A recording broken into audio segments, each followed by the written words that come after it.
If you're enjoying this video, smash that like button, subscribe, hit the bell and share it with your friends, and let me know in the comments where are you watching from. Every like and subscribe helps the channel grow. I had been driving trucks for a good 15 years when it all started to change. 15 years of endless asphalt stretching out before me. 15 years of sleeping in cramped cabs, eating gas station food, and chasing deadlines across state lines. You get used to the loneliness after a while. You make peace with the road, with the monotony, with the way the sun burns your eyes during the day, and the way the cold creeps into your bones at night. But nothing prepared me for what I would encounter on those endless highways. It was late September when the first real strange thing happened. The kind of strange that sits in the back of your mind, gnawing at you like a rat in the dark. I had been hauling a load from Colorado to Oregon, a long, uneventful stretch through open country and dense pine forests. It should have been routine. It should have been just another job, another series of mile markers flashing past the windshield.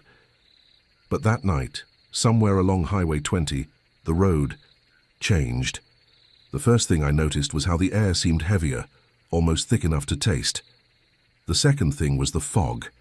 Thick, low-lying fog crept out of the trees like fingers, curling across the asphalt.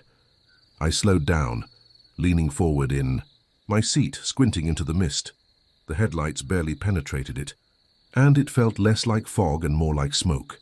Dense, swirling, alive. The radio crackled and went dead, which wasn't unusual in the middle of nowhere.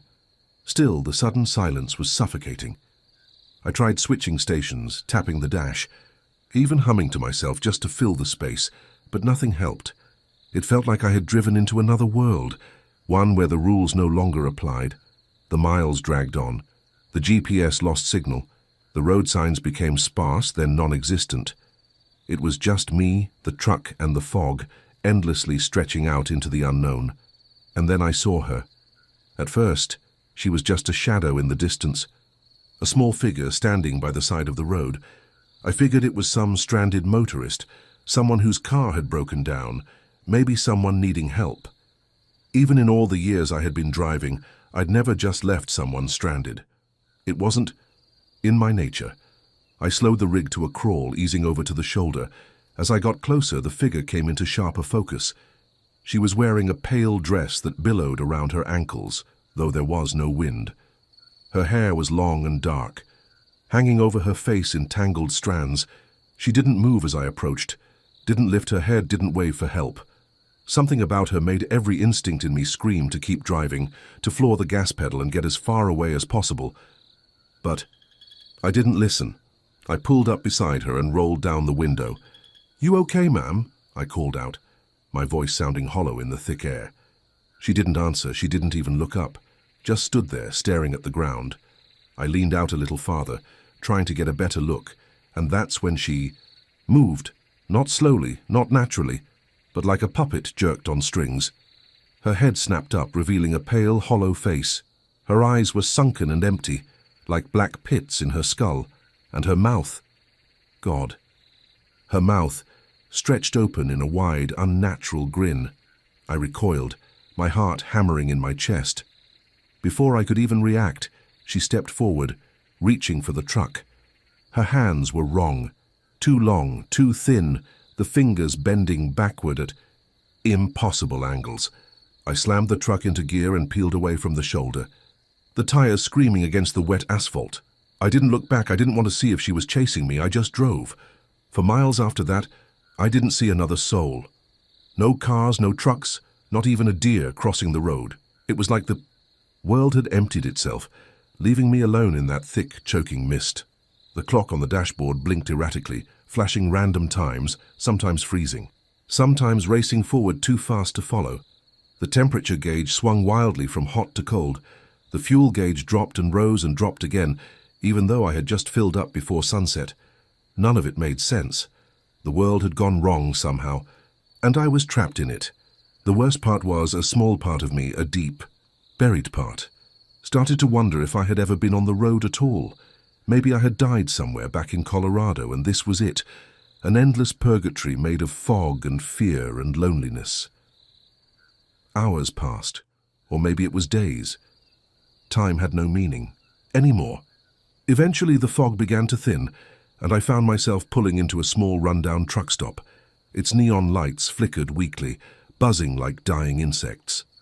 The parking lot was empty except for one other truck, an old Peterbilt that looked like it hadn't moved in years. Relieved, I parked the rig and shut off the engine. The silence that followed was almost worse than the noise. I climbed down from the cab, my boots crunching on gravel, and headed toward the diner attached to the station. Maybe a cup of coffee, maybe some human contact. Anything to shake off the horror clinging to me. The door creaked open and a bell jingled overhead. Inside, the diner was bathed in sickly yellow light. The tables were all empty, except for one figure sitting at the counter, an old man hunched over a steaming cup of coffee. The waitress behind the counter didn't even glance up as I approached. I slid onto a stool and cleared my throat. "Coffee," I said, my voice raw and unfamiliar. The waitress nodded once, robotically, and poured me a cup from a pot that looked older than I was. I took a sip and immediately regretted it. The coffee was bitter, metallic, like it had been brewing for weeks. Still, it was something. I glanced at the old man beside me. His face was weathered, lined with deep creases, his eyes hidden beneath the brim of a filthy trucker cap. He was muttering to himself, words too low and fast to make out. I listened closer, and the hairs on the back of my neck stood up. He was repeating the same phrase over and over. "The road owns you now. The road owns you now. The road owns you now." I wanted to get up, to leave, but my body wouldn't move. I was frozen, trapped in that moment, as the lights flickered and the air grew colder. The old man turned to me then, slowly, his movements stiff and jerky. When I finally saw his face fully, my blood turned to ice. His eyes were gone, just empty black sockets that wept thick, dark fluid. His mouth twisted into a grin far too wide for his face. "You can't leave," he rasped. "You belong." To the road, the lights went out and the screaming began. I don't know how long the screaming went on. It started as one voice, the old man at the counter, but it grew, multiplied, until it sounded like 100, 1,000 voices shrieking from every corner of the diner. The walls shook, the floor vibrated beneath my boots. The windows rattled in their frames like they would shatter at any second.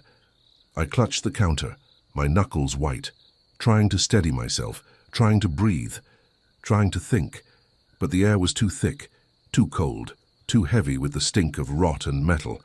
Then, just as suddenly as it began, the noise stopped. The silence that followed was so absolute, it felt unnatural, like the world had been put on pause. I opened my eyes, I hadn't even realized I'd closed them, and found the diner empty. No old man, no waitress, no sound at all. Just the flickering fluorescent lights overhead, buzzing weakly, casting long, twitching shadows across the floor. I stood up slowly, every muscle in my body screaming to get out, to run, to leave this place behind me. But when I turned toward the door, I saw it. The truck stop outside was gone. The Peterbilt, the gas pumps, the cracked asphalt, all of it had vanished. In its place was a dense, endless forest, trees black and twisted, their branches clawing at the sky like skeletal fingers. The diner floated in a sea of darkness, surrounded by those hungry woods, and through the glass pressed up against the windows were faces, hundreds of them, men, women, children, all pale, all staring, all grinning that same awful, broken grin. Their eyes were hollow, their mouths stretched impossibly wide, their teeth too sharp. Too many, I stumbled back, heart hammering against my ribs. One of them, a woman with matted blonde hair and a torn red dress, lifted a hand and tapped on the glass. Tap, tap, tap. The sound echoed through the diner like gunshots. I backed away further, feeling for the counter behind me, desperate for something solid to hold on to. The tapping grew louder, faster, more frantic. Dozens of hands now, slapping, clawing at the windows. Cracks spiderwebbed across the glass. It wouldn't hold for long. I had to move, had to find a way out.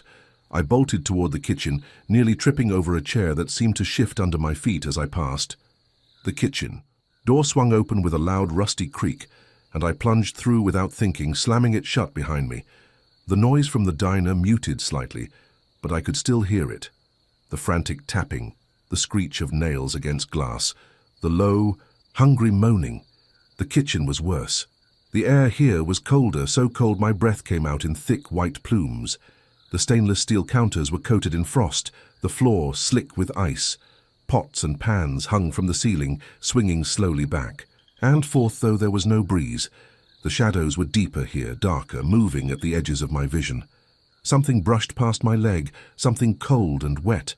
I jerked away, heart in my throat, but there was nothing there, just a smear of dark liquid on the floor where I'd been standing. It smelled sweet, cloying and like rotting fruit. I gagged, covering my mouth, and stumbled forward.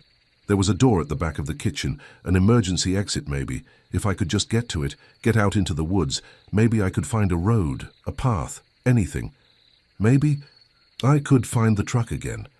Maybe I didn't let myself think about the faces, the hands, the endless stretch of black forest outside. I didn't let myself think at all, I just ran. The door was rusted, the handle frozen, but I threw my weight against it, and it gave with a shriek of protest. I tumbled out into the cold night air, hitting the ground hard. The dirt was damp and soft beneath me, sucking at my clothes, my boots. I scrambled to my feet, gasping, and looked around. The diner was gone. Behind me, there was only more forest, more darkness. Above, the sky was wrong, a deep, bruised purple with a swollen, sickly yellow moon hanging low and heavy among the twisted branches. The trees loomed on all sides, tall and black and ancient. There was no wind, no sound, not even the chirp of insects or the rustle of leaves, just silence, and then a low rumble. Faint, distant but unmistakable. An engine, a truck. Hope flared in my chest. I turned toward the sound, straining my ears. It was coming from deeper into the forest, through the trees. I didn't hesitate. I plunged into the woods, pushing through the grasping branches, ignoring the way they tore at my clothes and scratched my skin. The rumble grew louder, closer, more real. I broke into a run, branches whipping, against my face, my arms, my chest. The ground was uneven, treacherous, but I didn't stop. I couldn't. I had to reach it. Had to get out of here. The trees thinned slightly, opening into a small clearing, and there, sitting in the middle of the clearing under the sickly yellow moon, was a truck, not mine. An old battered rig, its cab rusted and dented, its trailer slumped to one side like a wounded animal. The engine idled low, a deep, wet growl that vibrated through the ground. The headlights were on, but the beams were wrong. Too bright, too sharp, casting long, twitching shadows that seemed to move on their own. I approached cautiously, my heart hammering. There was something about the truck that felt wrong, deeply, fundamentally wrong. Like it wasn't a machine, at all, but something wearing the shape of one. I reached the driver's side door and hesitated. The cab was dark. I couldn't see inside. I knocked on the window. No answer. I tried the handle. It swung open with a hiss of escaping air. Inside, the cab was freezing cold, the seats covered in a thin layer of frost. There was a smell, too. Not the familiar sense of diesel and sweat and stale coffee, but something sour, metallic. Blood. I climbed inside anyway, desperate, shivering, trying not to breathe too deeply. The keys were in the ignition. I turned them. The engine roared. To life, louder now, almost deafening. The dashboard lights flickered erratically, gauges spinning wildly. The radio crackled and a voice spilled out. Not music, not static, but a voice, low and ragged and broken. You shouldn't have stopped. I froze. The headlights flared, blinding, and through the glare, standing at the edge of the clearing, I saw them. The figures, the same ones from the diner, from the glass. Hundreds of them, surrounding the truck, staring with hollow eyes and broken. Grins closing in. I slammed my foot on the gas. The truck lurched forward, tires spinning in the soft earth, and then caught traction. I tore through the clearing, ploughing into the trees, branches snapping and scraping against the sides of the rig. The figures didn't chase. They didn't need to, because no matter how far I drove, no matter how many miles I put between me and that clearing, they were always there, in the mirrors, in the shadows at the edge of the road, watching, waiting, smiling. And I knew deep down that I would never be free of them. The road had claimed me, and the road never lets go. I drove without thinking, without stopping. The trees blurred past on either side, dark walls hemming me in. The road beneath the tires wasn't asphalt anymore. It was something softer, stranger. It felt like driving over packed earth, or something even more unnatural. Like flesh. I didn't want to look too closely. I didn't want to think too hard about it. The cab stank of rot and cold metal. The dashboard lights blinked and spasmed like they were dying, but I kept my hands on the wheel, white-knuckled, my foot pressed hard against the gas pedal. As long as I was moving, I told myself I was safe. As long as the wheels kept turning, they couldn't catch me. That lie held me together for a while, an hour, maybe 2, maybe longer. Time didn't work the same way here. After a while, the road, if it could even be called that anymore, split.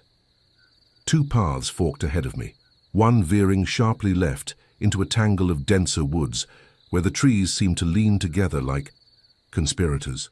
The other sloping gently right, toward a low mist that writhed like living things across the ground. Neither option looked good. Neither option looked like salvation. But I had to choose. The truck growled under me, vibrating through the seat, my wheel twitching faintly in my hands, as if the vehicle itself wanted to decide for me.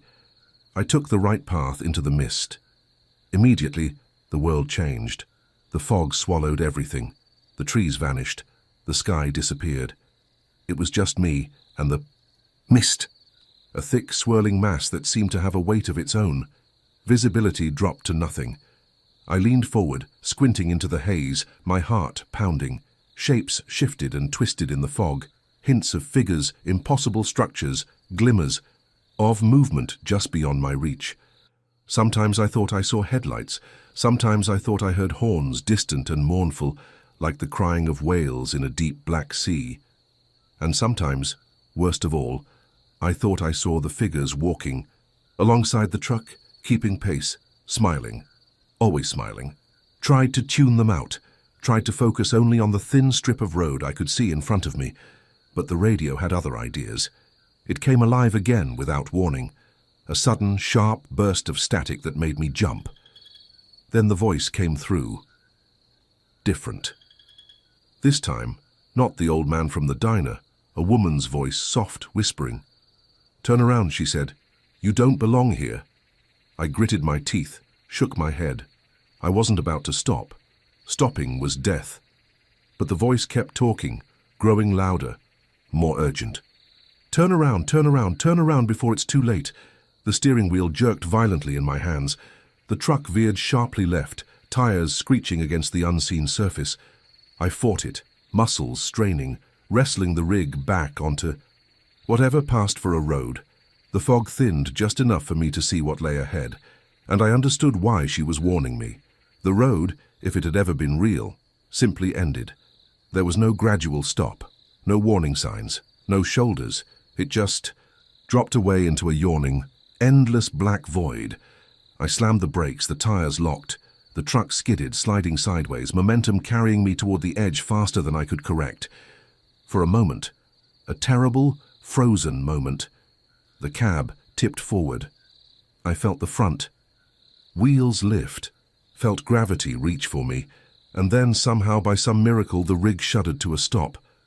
Half of the cab hung over the void, suspended. The trailer groaned behind me, metal straining against metal.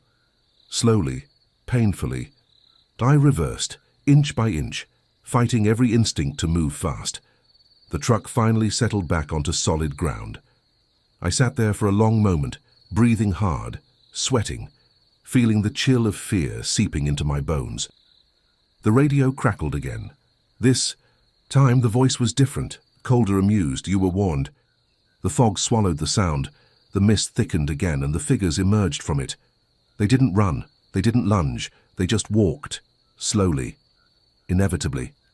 Their faces were clearer now, each one a grotesque mockery of humanity, with features stretched and twisted as if by invisible hands, their hollow eyes fixed on me, their mouths moving in silent whispers.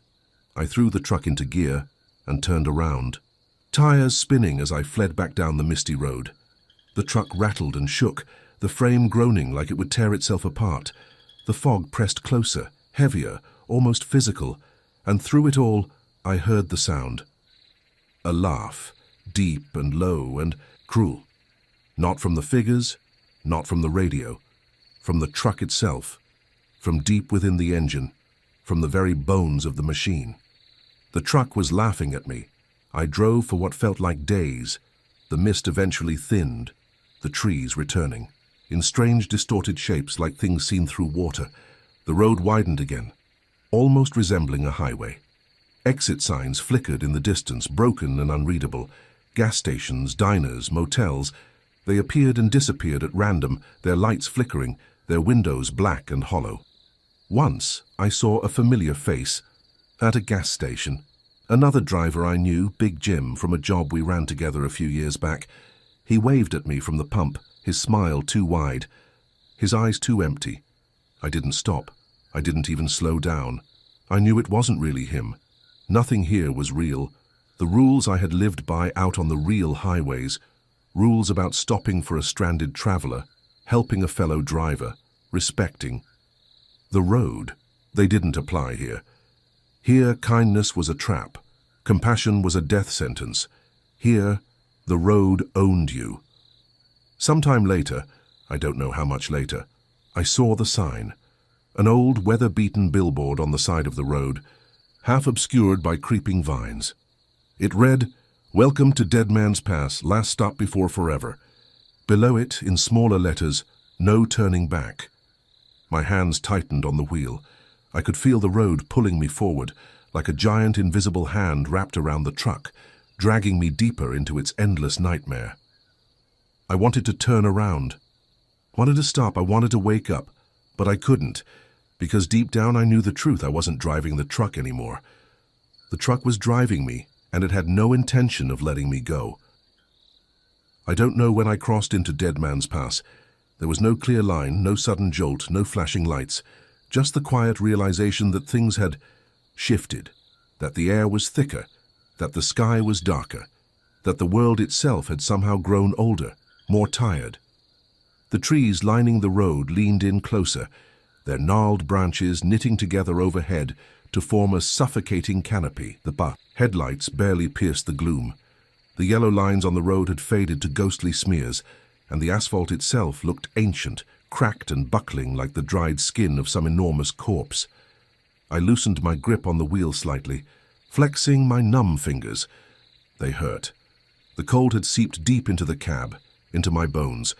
Every breath puffed out in thick white clouds that hung in the cab before fading away, only to be replaced by the next shivering exhale.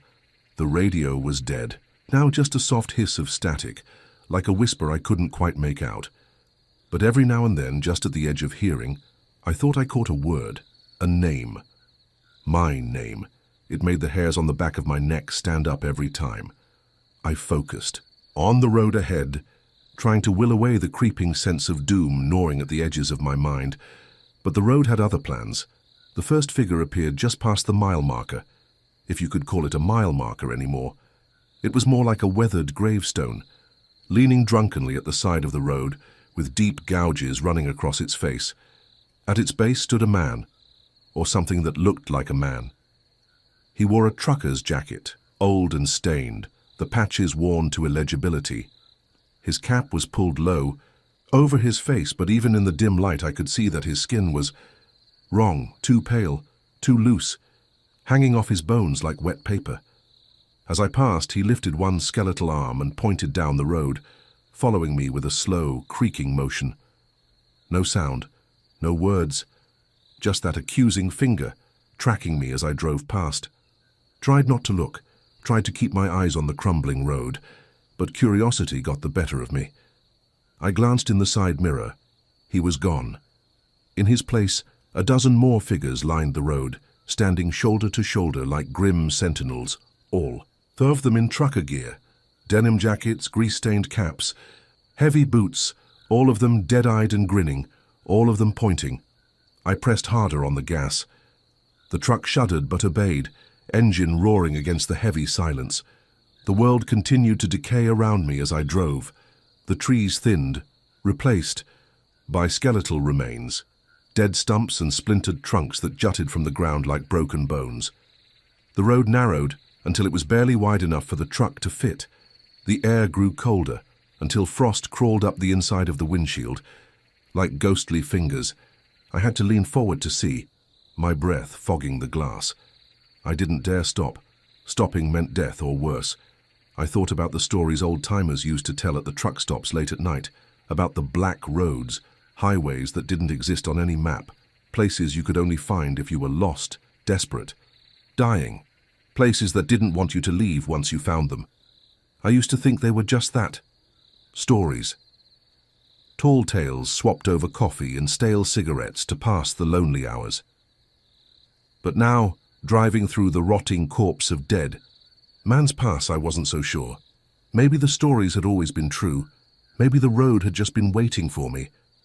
After what felt like an eternity, I saw lights ahead, not the cold flickering lights of some twisted gas station, not the pale, sickly glow of an abandoned diner.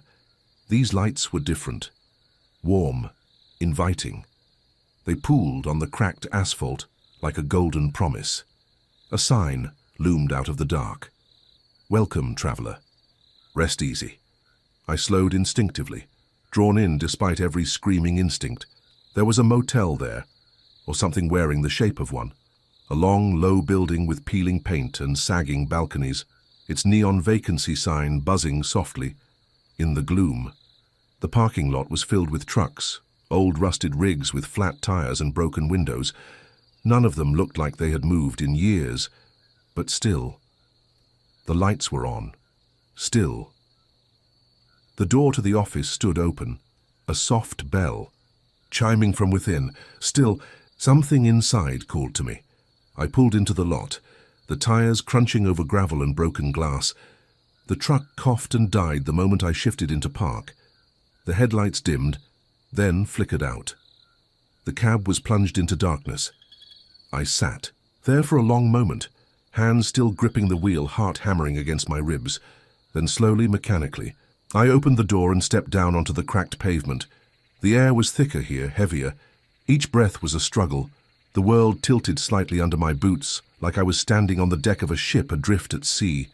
The office door swung wider, the bell chiming again, louder this time. Sharper. I took a step forward, and another. The parking lot stretched impossibly long before me, trucks looming like silent witnesses on either side. I passed them without looking, without breathing.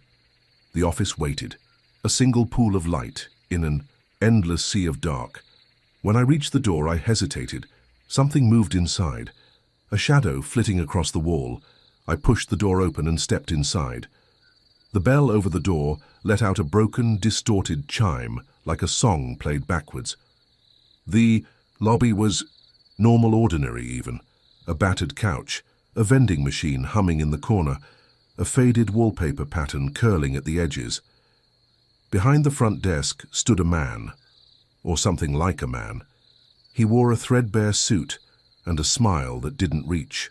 His eyes, those eyes were dead things, cold, flat and bottomless. "Welcome, traveler," he said, his voice dry and crumbling like old paper. "We've been expecting you." I swallowed hard, my throat dry as dust. "I'm just looking for a way out," I croaked. The man's smile widened impossibly, splitting his face almost in half. "Aren't we all?" he said. I stood there, swaying slightly on my feet, the cold seeping into my bones. The man, or whatever he was, tilted his head, studying me with those empty eyes. He tapped a long grey finger against the ancient register on the counter. Dust puffed up with every tap. "Name?" he asked, voice rasping. I just need directions," I said, my voice sounding small in the stale air.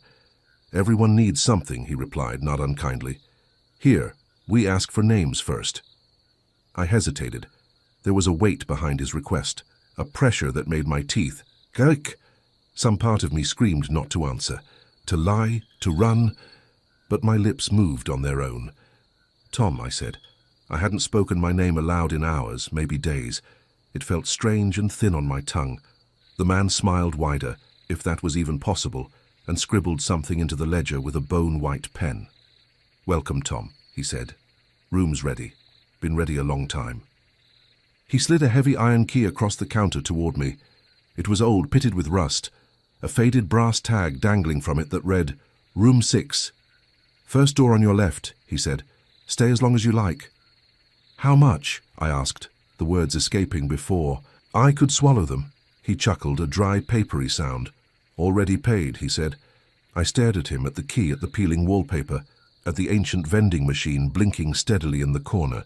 The room seemed to tilt and breathe around me. "I don't want to stay," I whispered. The man nodded solemnly. "No one ever does," he said. "I don't remember walking to the room. One minute I was standing at the counter. The next I was standing in front of a battered wooden door, the key already, in my hand halfway inserted into the lock. The hallway was silent, not empty. I could feel things behind the other doors, things breathing, waiting, but silent. The wallpaper here was worse, peeling back in great strips, revealing rot-blackened wood beneath. The carpet squished unpleasantly underfoot, damp and sour-smelling. The door in front of me, room 6, pulsed faintly like it had a heartbeat of its own. I turned the key. The lock clicked, loud and final. I pushed the door open and stepped inside. The room was normal, almost painfully so. A queen-sized bed with a ratty floral bedspread, a cracked mirror above a particle board dresser, a heavy old television bolted to the stand. The bathroom door hung slightly ajar, darkness pooling beyond it. The window was shut tight, curtains drawn. The air smelled faintly of mildew and old cigarettes. For a moment, a blissful, terrifying moment, I almost believed I was just at some cheap, run-down motel off the highway, that none of the things I'd seen were real, that I could climb into bed, sleep for a few hours, and wake up to a world that made sense. But then I saw it. In the mirror. Not my reflection. Something standing behind me. A tall, thin figure. Its face was a blur of shifting shadows. Its mouth was a gaping black hole stretching wider and wider. It raised one long, spidery hand and pointed at me, the same way the truckers had, the same way all of them had. Pointing, accusing, condemning. Spun around, heart slamming against my ribs. The room was empty. Of course it was. The figure in the mirror grinned. Teeth impossibly long and thin, like needles. I stumbled back, bumping into the bed. The springs shrieked under my weight. The door slammed shut behind me, the sound like a gunshot in the stale air. The key, still in the lock, turned on its own. I was trapped. The television flickered to life without warning, static hissing from the ancient speakers. The screen showed nothing at first, just grey, rippling snow, then an image slowly faded into view. A highway at night, the view from a dashboard camera. I knew it instantly. It was my truck. I watched myself driving through the mist, the twisted trees flashing by in the headlights. I watched, myself gripping the wheel, eyes wide and bloodshot. I watched myself mouth words I couldn't hear. Then the camera panned to the passenger seat. Something sat there, something tall and thin, wrapped in darkness. It turned slowly toward the camera, and the screen went black. The TV made a popping sound, and the smell of burning plastic filled the room. The mirror shattered. The door shook violently, rattling in its frame. The bed lurched under me, as if something underneath it was trying to claw its way out. I dropped to my knees, covering my head, heart hammering so hard it felt like it would crack my ribs. "This isn't real," I whispered. "This isn't real, this isn't real." The walls pulsed, the floor buckled, the entire room roared like a living thing, and then, as suddenly as it started, it all stopped. Silence. When I opened my eyes, I was lying on the bed. The room was pristine. No broken mirror, no smell of burning, no shattered TV, just a cheap motel room humming quietly under the flickering fluorescent lights. The window curtains stirred slightly in a breeze I couldn't feel. I stood up on shaky legs. The door was unlocked, standing slightly open. The hallway beyond was dark, endless. I knew I couldn't stay here. Knew I couldn't trust anything in this place. Knew I had to keep moving. I stepped into the hallway. the door closing silently behind me. The corridor stretched out before me, longer than it had any right to be. Doors lined the walls, hundreds of them, thousands maybe, each identical, each humming faintly with a terrible life of its own. I started walking. I didn't know where I was going, didn't know if there even was a way out. All I knew was that if I stopped, if I hesitated, the hallway would close around me. The doors would open, and whatever lived behind them would take me. I walked, and walked, and walked. The hallway stretched on forever, bending and twisting subtly, almost like it was breathing around me. The fluorescent lights buzzed overhead, casting long, flickering shadows that moved just a half-second slower than I did. Every few steps I passed another door, identical brass numbers, identical peeling paint, identical hum of something terrible waiting just beyond the threshold. I didn't touch them. I didn't even look at them for too long. I knew that, if I let my gaze linger, if I so much as brushed my fingers against one of those handles, the door would swing open, and I wouldn't be able to leave. The air grew heavier with every step. Each breath was like dragging wet concrete into my lungs. The carpet beneath my boots squelched unpleasantly, growing wetter, stickier. I didn't want to think about what I was walking on. I didn't want to think about the faint crimson stains blooming around my footprints. I just kept going, kept walking. Because somewhere ahead, far, far ahead, I thought I saw a light, a different light. Not the sickly, buzzing overhead fluorescence, not the dim, flickering motel bulbs. No, this light was natural. Moonlight, maybe. Soft, silver, cool against the oppressive gloom. I fixed my eyes on it and forced my legs to move faster. As I drew closer, I realized the hallway was ending. The walls fell away. The ceiling opened up, and I found myself standing at the edge of a vast open highway, the same broken, crumbling asphalt from before, the same ancient, splintering trees lining the sides. But above me the sky was open. The stars were wrong, too big, too close, burning coldly against a velvet black void. But they were stars nonetheless. And the moon. The moon was enormous, hanging low on the horizon like a corpse on a noose. It bled silver light across the landscape, painting everything in sharp, dreamlike relief. I stumbled forward onto the highway. The air here was cleaner somehow, though. It carried the faint coppery tang of blood. I looked down the road. Stretching into the endless dark was a convoy of trucks, hundreds of them, maybe thousands, all abandoned, all rusted husks with shattered windows and sagging tires, each one sitting at strange angles, as if the drivers had simply vanished mid-journey, leaving the rigs to drift to a halt wherever they pleased. The road was choked with them, a graveyard of machines, and somewhere, deep within that graveyard, I could hear engines rumbling. Alive, waiting. I picked my way through the wreckage. The trucks loomed over me like broken monuments. Their cabins were twisted and gaping, doors hanging ajar. Sometimes I caught glimpses of things inside, glimpses I quickly looked away from, hands gripping steering wheels long after they should have rotted away, faces pressed against windshields, mouths frozen in eternal screams. Shadows, flitting across empty cabs, moving with a jerky, unnatural rhythm. I walked faster. Every so often, headlights would flicker to life on one of the trucks. Not a steady glow. No, these lights blinked on and off like dying eyes, casting strobing, nightmarish shadows across the road. Each time I caught flashes of movement, figures darting between the rigs, thin, tall figures with arms too long and legs that bent the wrong way. They watched me, followed me, but never got too close. Not yet. Eventually, I found my truck. It sat at the center of a crossroads where the abandoned highway split in 4 directions, each path vanishing into different pockets of darkness. My rig looked just as I remembered it, battered, sure, but solid, reliable. Lifeline. The cab door was ajar, the keys still dangling from the ignition. As I approached, I noticed something scratched into the driver's side door. Deep gouges, as if made by long, clawed fingers. One word: run. I didn't hesitate. I climbed into the cab and slammed the door behind me. The seat was cold but familiar. The dashboard lights flickered weakly to life. The engine coughed once, twice, then roared awake. I almost cried at the sound. Home, safety, sanity. Gripped the wheel and stared out at the four branching roads. Which way? Each path looked identical, crumbling, dark, endless. But one, the road to the left, seemed lighter. The darkness there was thinner, stretched, not welcoming exactly, but less oppressive. I threw the rig into gear and turned the wheel. Hard. The tires screeched against the cracked asphalt as I lurched forward, metal groaning under the strain.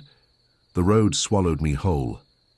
For a long time, it was just the hum of the engine and the hollow moan of the wind. The trucks and the twisted trees fell away behind me, swallowed by the dark. The road narrowed and widened again, like a living thing breathing. Sometimes I passed things on the shoulder, things I refused to look at directly. Bodies or statues or something between the two, frozen mid-scream, mid-run, mid-collapse, each one facing away from the road, each one reaching towards something unseen. The radio crackled to life. Again static at first, then voices, soft and broken like whispers on the edge of hearing. They spoke my name, over and over. Tom, Tom, you shouldn't have come here. Tom, you can't leave. Tom, you were always meant to stay. I snapped the radio off, heart hammering, but the voices didn't stop. They grew louder, filling the cab, bleeding from the very walls. I pressed harder on the gas. The speedometer needle quivered at 90, 95. 100 minampes. The road blurred under the wheels, but no matter how fast I went, the darkness pressed in closer. And still, ahead, the thin stretch of lighter darkness called to me. I just had to reach it. I just had to get there. I don't know how. Long I drove, hours, days, maybe years. Time didn't mean anything here, only motion, only escape. But eventually, blessedly, I saw something ahead. Lights. Real lights. A gas station. Old. Battered, barely clinging to life, but real. A single island of brightness in the endless dark. A place to rest. A place to breathe. A place to figure out where the hell I was. I pulled into the lot, tires skidding across cracked concrete. The engine coughed and sputtered, then fell silent. The gas pumps were ancient, their prices frozen decades ago. The windows of the building were fogged and cracked. A flickering neon sign buzzed overhead. Last stop, fuel and food. Something about the name made my stomach twist, but I was too tired to care. I climbed out of the truck, boots crunching over broken glass and gravel. The gas station door swung open with a squeal, the bell overhead letting out a broken, warbling jingle. I stepped inside, and the world shifted again. The air inside the gas station was thick, almost syrupy. It clung to my skin, my clothes, my lungs. Dim yellow lights buzzed overhead, swinging slightly, casting long, oily shadows across the stained linoleum floor. The place looked abandoned at first glance. Shelves stood half empty, products faded and crumbling. The freezers along the back wall gaped open, leaking fog that pooled on the floor like smoke. Somewhere deeper inside, a slow, rhythmic drip, drip, drip echoed endlessly. I moved cautiously past the checkout counter, where a register sat covered in a thick layer of dust. A cracked radio perched nearby, faintly humming static. I almost turned around, almost fled. But then I saw the clerk. He stood, at the end of the aisle, stock still, face pale, eyes wide, mouth hanging open, lips cracked and bleeding. He wore a filthy red vest with a name tag that simply said, Ed. He wasn't breathing, wasn't blinking, wasn't even swaying like a normal person would after standing that long. He just existed, fixed to the floor like a mannequin. I took a slow step toward him. Hey man, I croaked, my voice sounding foreign. Even to my own ears. You okay? No response. Not even a twitch. I edged closer, my boots making soft, sticky noises against the floor. When I was just a few feet away, I saw that Ed's skin wasn't pale. It was translucent. I could see the blue-black ropes of veins beneath it pulsing faintly. And his eyes, they weren't just wide, they were completely blank. All iris and pupil drained away into a milky nothing. I stumbled back, heart hammering against my ribs, and as I did, Ed moved. Not naturally, not like a person moves. He jerked. His head snapped sideways at an impossible angle, cracking audibly. His mouth opened wider, far wider, splitting the corners of his lips, and from deep within him came a low, bubbling noise. Not a voice, not a word, just a sound, wet, hungry, inviting. I didn't wait.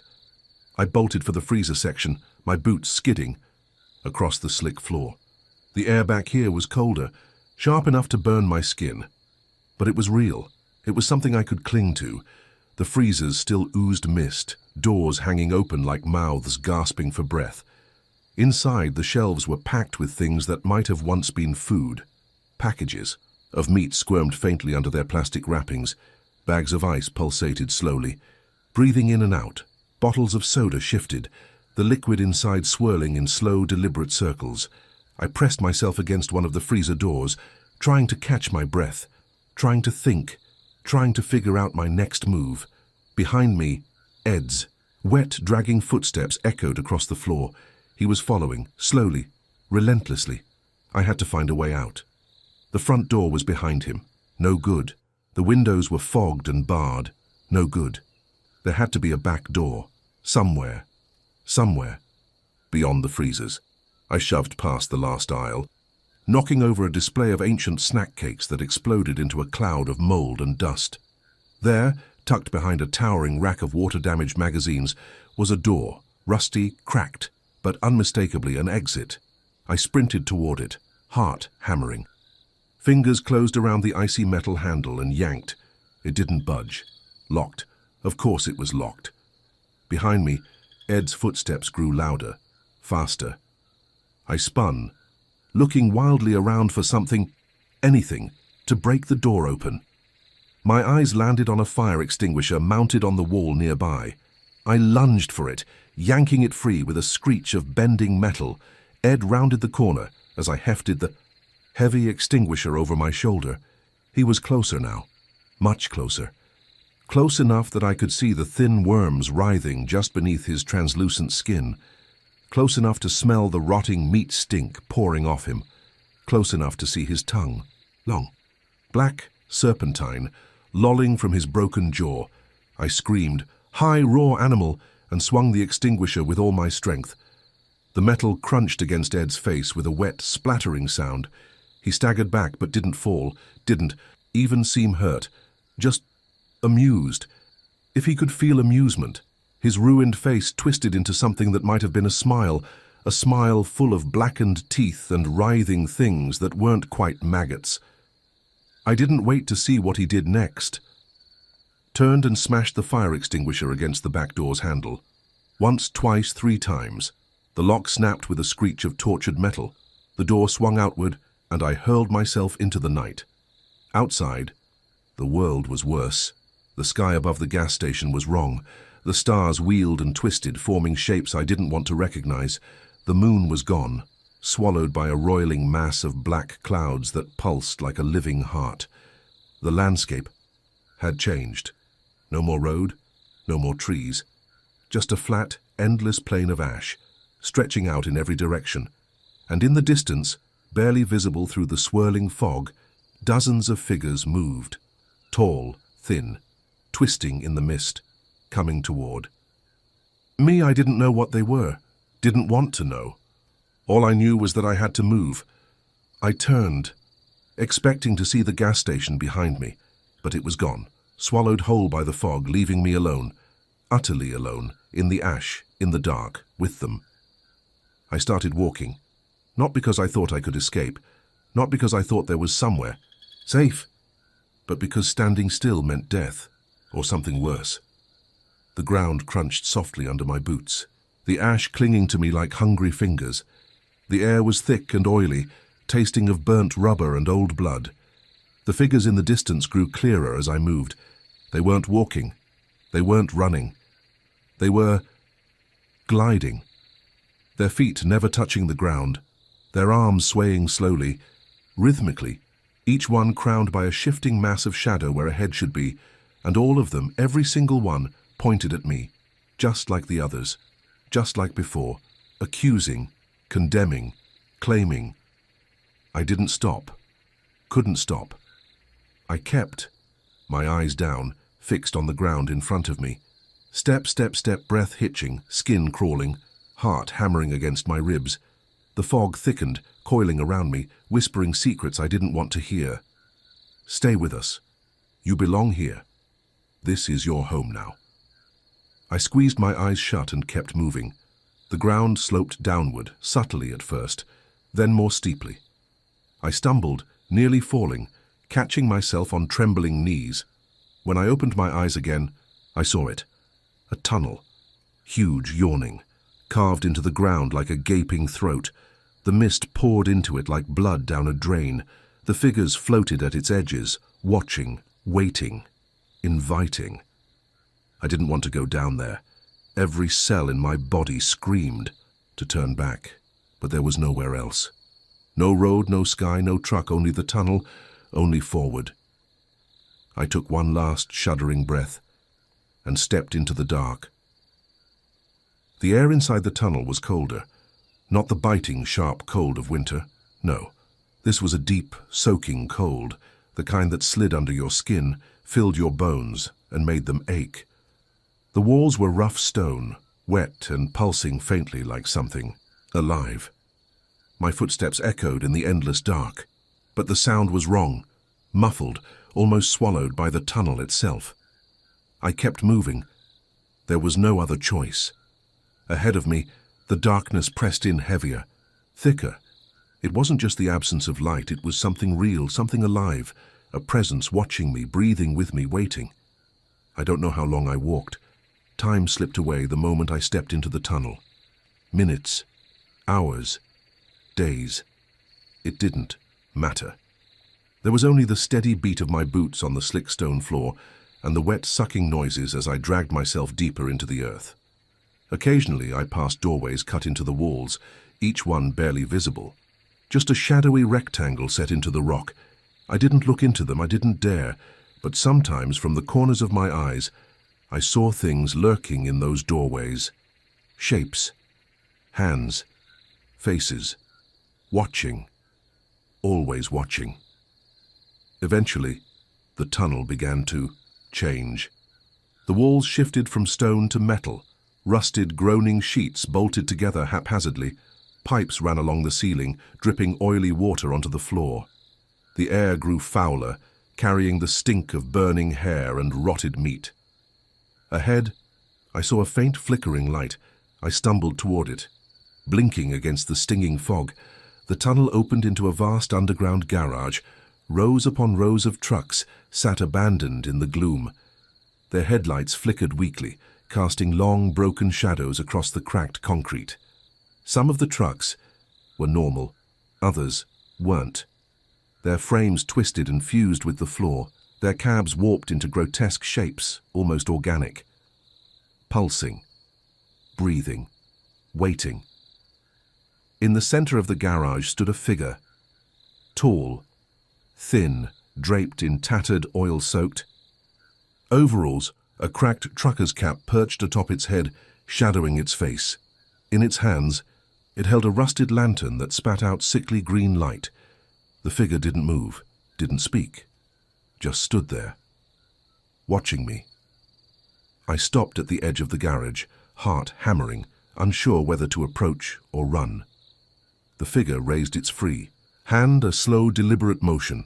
It pointed, not at me, but at a truck near the far wall. My truck. Somehow, impossibly, it was my rig. Same dents, same faded paint, same cracked windshield. It sat there, humming softly, almost eagerly, waiting for me.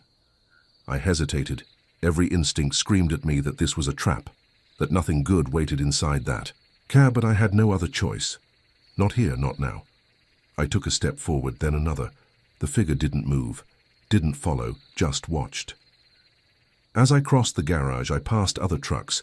Each one whispered as I moved by, low, garbled voices seeping from their broken radios, snatches of conversations, screams, laughter, crying, warnings.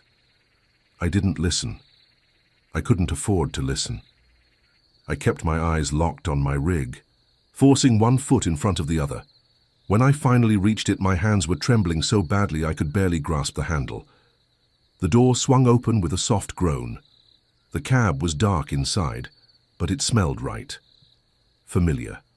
Home. I climbed in and pulled the door shut behind me. The moment it clicked shut, the world outside vanished, gone, swallowed by blackness. I sat in silence, waiting, listening. The dashboard lights blinked on, casting a faint orange glow across the cab. The engine rumbled to life, deep and steady, vibrating through the seat and floor. I gripped the wheel, my palms were slick with sweat. The radio crackled and a voice on my voice and spoke from the speakers. "Keep going, Tom. Don't look back. Whatever happens, don't stop." Before I could react, the truck lurched forward, tires squealing against unseen pavement. I wasn't pressing the gas. I wasn't steering. The rig moved on its own, hurtling through the black void. The windshield showed nothing. No road, no sky, no stars, just endless, devouring dark. But still we drove, faster and faster, deeper and deeper, toward something, toward some place. Shapes began to form in the dark, flickering glimpses at first. Telephone poles, fences, billboards with peeling paint that seemed to twist into words I couldn't understand. A gas station with boarded-up windows, a diner whose neon sign buzzed weakly. Always open. And figures, always the figures, standing at the sides of the road, watching, waiting. Some of them held lanterns, some held signs, some simply stood there, arms outstretched, as if begging for me to stop. But I didn't. I couldn't. The truck wouldn't let me. The road twisted and bent, looping back on itself, spiraling downward into deeper darkness. The scenery grew stranger, more broken. Streetlights hanging from invisible threads, cars stacked like cans along the roadside, their occupants frozen inside like dolls. Road signs written in languages that hurt to look at. The voices on the radio grew louder, angrier, more desperate. "Turn back. Stop the truck. Get out before it's too late." I covered my ears, but it didn't help. The words wormed their way inside my head, scratching and clawing, tearing. The dashboard clock spun wildly, hands blurring into meaningless circles. The ski fuel gauge dipped lower, lower, lower. I slammed my fists against the steering wheel. "Where am I going?" I screamed into the dark. The radio answered in a voice that wasn't mine. Not anymore. "Home?" The word hit me like a hammer blow. Home. But what was home now? This endless road, this living nightmare? Or something waiting even deeper, even darker? Something I wasn't meant to remember? Something I wasn't meant to escape? I didn't. No. All I knew was that the truck was driving itself straight into the heart of it, and there was no way out. The truck's tires thumped rhythmically against the broken road. Each bump felt almost alive, like the heartbeat of some massive thing slumbering beneath the highway. Outside the windows, the world unraveled even further. Buildings sagged inward, their walls breathing slowly like sleeping beasts. Telephone wires dangled and twisted, forming nooses that swung gently in a breeze I couldn't feel. Pale shapes moved in the fields, too large to be human, too fast to be anything natural. And, above it all, the sky had turned into something else, a roiling, churning mass of grey and purple, broken only by the occasional violent streak of black lightning. It didn't flash. It crawled, like veins across the heavens. I kept both hands locked on the steering wheel, even though I wasn't steering anymore. The truck guided itself down the endless, crumbling highway, faster and faster. My knuckles turned white from the strain. The radio continued its low, staticky chant. Whispers now. No words I could understand, but they made my skin crawl all the same. Occasionally, I'd catch glimpses of the passengers. They sat in the corner of my vision, in the empty seat beside me, in the sleeper cab behind. Figures, shifting, changing.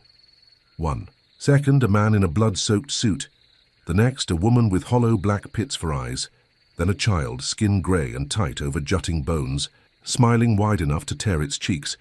Every time I looked directly at them, they vanished, but I could still hear them breathing, still smell them, like burnt hair and old pennies. I don't know how long I drove like that. Minutes. Hours. Days. The clock on the dashboard had melted, the numbers dripping down the plastic like wax. I started losing pieces of time. One moment I was gripping the wheel, the next I was 20 miles down the road, the scenery even worse, my knuckles bleeding from holding on too tight. And the passengers, they were getting bolder. They didn't vanish as quickly anymore when I turned my head. Sometimes I caught a full glimpse. A twisted old man in a sheriff's uniform with a noose around his neck. A woman in a tattered diner uniform, half of her face a blackened ruin. A little girl in a communion dress clutching a headless teddy bear. They stared at me with empty, waiting eyes. At one point, the truck shuddered, veered, almost as if something heavy had climbed onto the trailer behind me. The rear-view mirrors, which had been dead black for hours, flickered to life. I risked a glance. Shapes, climbing, dozens of them, maybe hundreds, scrabbling over the trailer, slithering along the roof. Long, boneless limbs, grinning, lipless mouths, hooked fingers tapping against the metal. I tore my eyes away, kept them locked on the broken ribbon of road stretching into forever. If I looked too long, I knew they'd find a way inside. Maybe they already had. Maybe they were already whispering in my ears, telling me to let go of the wheel, to fall asleep, to surrender. The fuel gauge flickered wildly, empty, full, empty again, meaningless. But still, the truck kept going, driven by something older and hungrier than gasoline. Ahead, a shape began to form, out of the mist, huge, monolithic, a building, maybe a station, or a temple, or a mausoleum. I couldn't tell. The architecture was all wrong, angles that didn't make sense, towers that seemed to bend away from each other and yet touch at the tips. Signs, barely legible, flickered above a yawning entrance. Wayfarer's Rest, last stop, no exit. The truck didn't slow down, didn't even hesitate. It barreled straight toward the entrance, the engine howling louder than I thought possible. The dark mouth of the building yawned wider and swallowed me whole. Inside, there was no road, no sky, no world at all, just blackness, and a soft, almost tender hum vibrating through the truck's frame. It felt welcoming, like the lullaby of some great beast, crooning to me as it coiled tighter. The truck finally rolled to a stop. The engine died with a sigh, and for the first time since I entered the tunnel, there was silence. Thick, complete, smothering. I sat there, frozen, unsure what to do. The figures were still in the cab with me, still breathing, still watching, but they didn't move, not yet. The door beside me creaked open, even though I hadn't touched the handle. Beyond it, only darkness waited. It wasn't empty, I could feel it, alive, quivering, hungry. Something shifted in the dark, massive and slow. The smell of wet earth and old stone filled the cab. And then, something spoke, not out loud. Inside my mind, a voice like breaking rocks and rushing water. "Come home, Tom. You've been gone too long." I wanted to scream, wanted to fight. But I couldn't move. My body betrayed me, unbuckling the seatbelt, swinging. My legs out of the cab. I stepped down onto nothing, and yet I stood, supported by something unseen, or maybe by nothing at all. The truck's headlights flickered one last time, and then went out, leaving me alone in the endless dark. I walked forward, steps slow and deliberate. The darkness curled around me like smoke, whispering, laughing, weeping. Memories flickered through the blackness, a childhood birthday party, a first kiss under a flickering streetlight, a bar fight that ended with me, bleeding on the pavement, and always, always the road, stretching out behind every memory, waiting, calling, trapping. I realized in that moment that I had never really left the road, not once. Not truly. It had been winding through every moment of my life, unseen but inevitable, leading me here, leading me home. Ahead, a faint light appeared, pale, sickly, like the light of a dying star. It pulsed, slowly drawing me closer. As I approached, I saw that it wasn't a star, it was a sign, hanging crookedly from a rusted post. The letters were worn, almost illegible, but I could just make them out. "Welcome to Dead Mile." Beneath it, another smaller. Sign swayed in an unseen breeze. Truckers only. No passengers. I stood there staring up at the signs, heart thundering in my ears.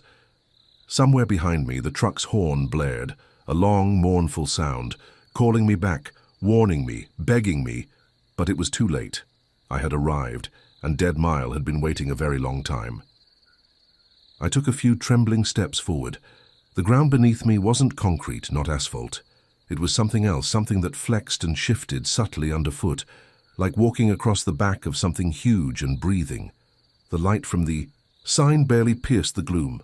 Beyond it, I could just make out shapes, the skeletal remains of other trucks, some upright, some tipped onto their sides. Their metal frames twisted and rusted into unnatural forms. Some were still idling, coughing black smoke into the heavy air.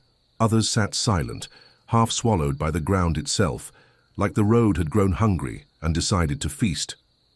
The deeper I moved into Dead Mile, the more wrong everything felt. The air vibrated faintly, almost musical, a distant hum like 1,000 diesel engines idling just beyond hearing.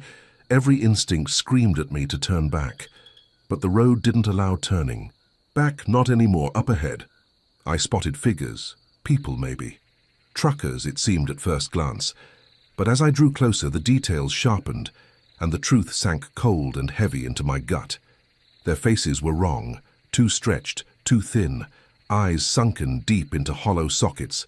Some had no eyes at all, just gaping, weeping holes. Their uniforms were tattered remnants of every era, some in crisp modern jackets, others in uniforms that looked a century old. One man wore a wide-brimmed hat caked with dust and blood, his face hidden by a cracked leather mask stitched crudely across his mouth. Another dragged a broken CB radio by a length of chain, the device sparking weakly as he walked. They moved in slow circles, shuffling around invisible routes, repeating patterns that had long since worn deep grooves into the shifting ground, like they were trapped on invisible highways, endlessly driving, loops they could never finish. And when they sensed me, when their hollow gazes turned my way, I understood something else. They weren't angry. They weren't welcoming. They were envious. A voice crackled from nowhere, an old, dry voice coughing and wheezing through static. "So you're new," it said. I spun around, searching for the source. A small, cracked intercom was mounted to a crooked pole by the side of the road. The speaker buzzed, coughing more words into the heavy air. "Don't stop. Don't talk to them. Don't let 'em ride with you. They ain't passengers no more." The intercom whined sharply and went dead, falling silent as suddenly as it had come alive. I stood there a moment longer, breathing hard, my hands trembling. The wandering figures kept their distance, for now, but I could feel their attention like a weight pressing against my skull. They knew I was still free, still whole, still driving, and they hated me for it. Something massive groaned beneath the ground. The earth shivered, sending ripples through the darkened landscape. A low rumbling roar rose up, vibrating through the soles of my boots and into my bones.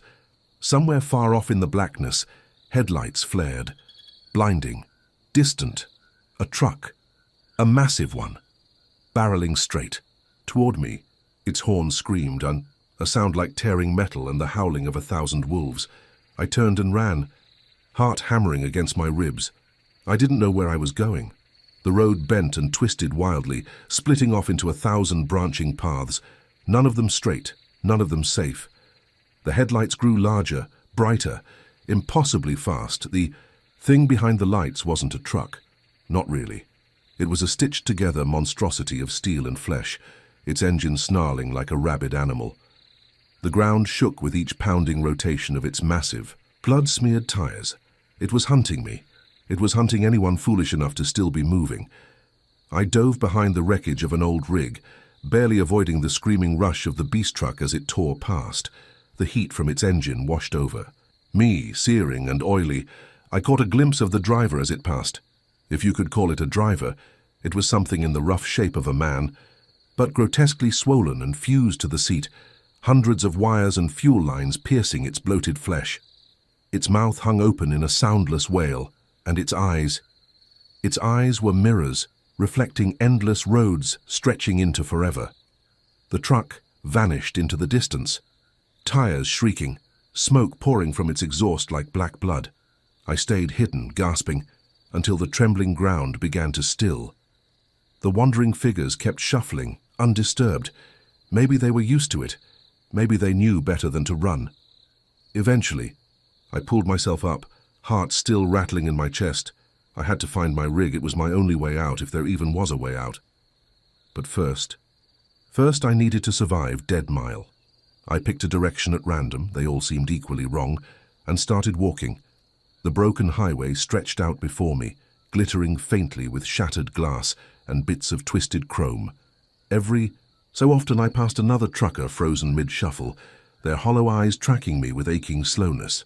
Some murmured to themselves, mouthing words I couldn't hear.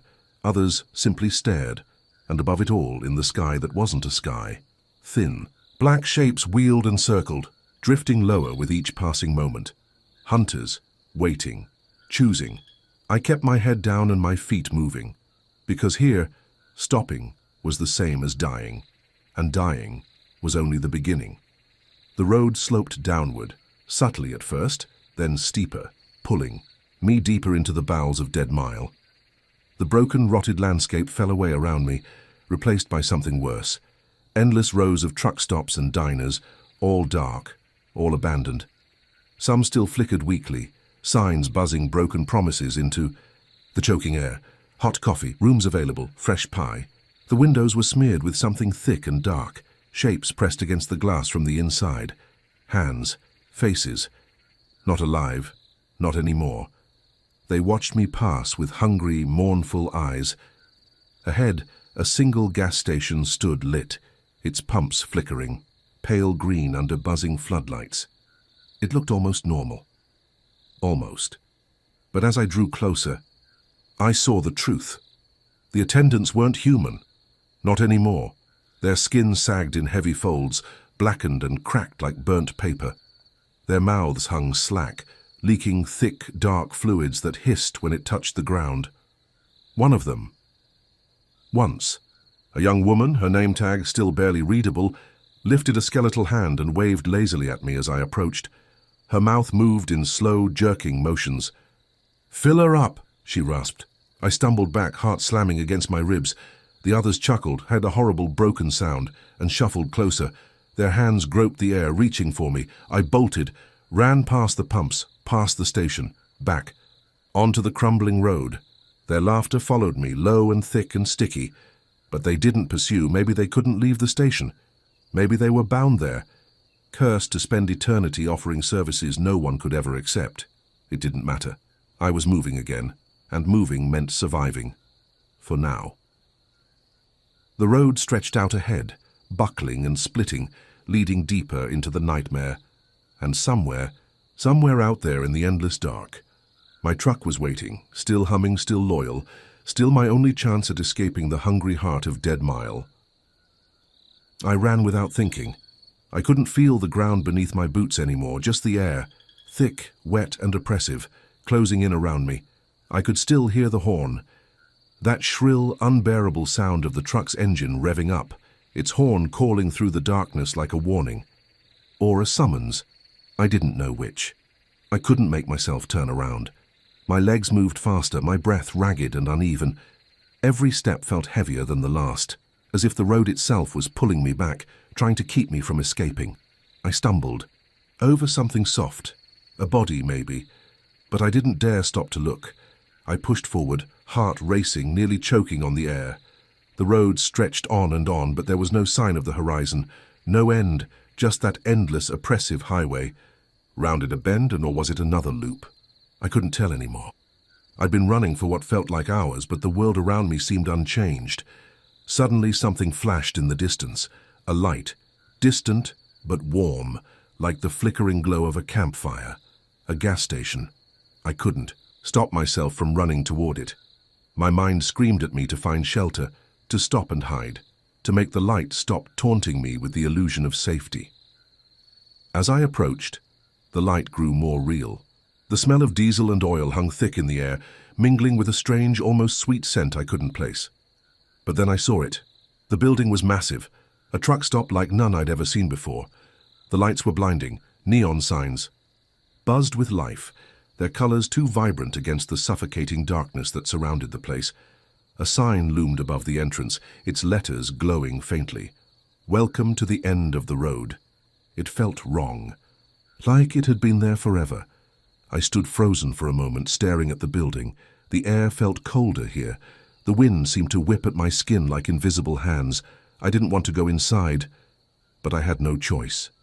I crossed the threshold, stepping into the building with the slow inevitability of a man walking to his own death. Inside, the place was filled with an eerie, half-lit glow.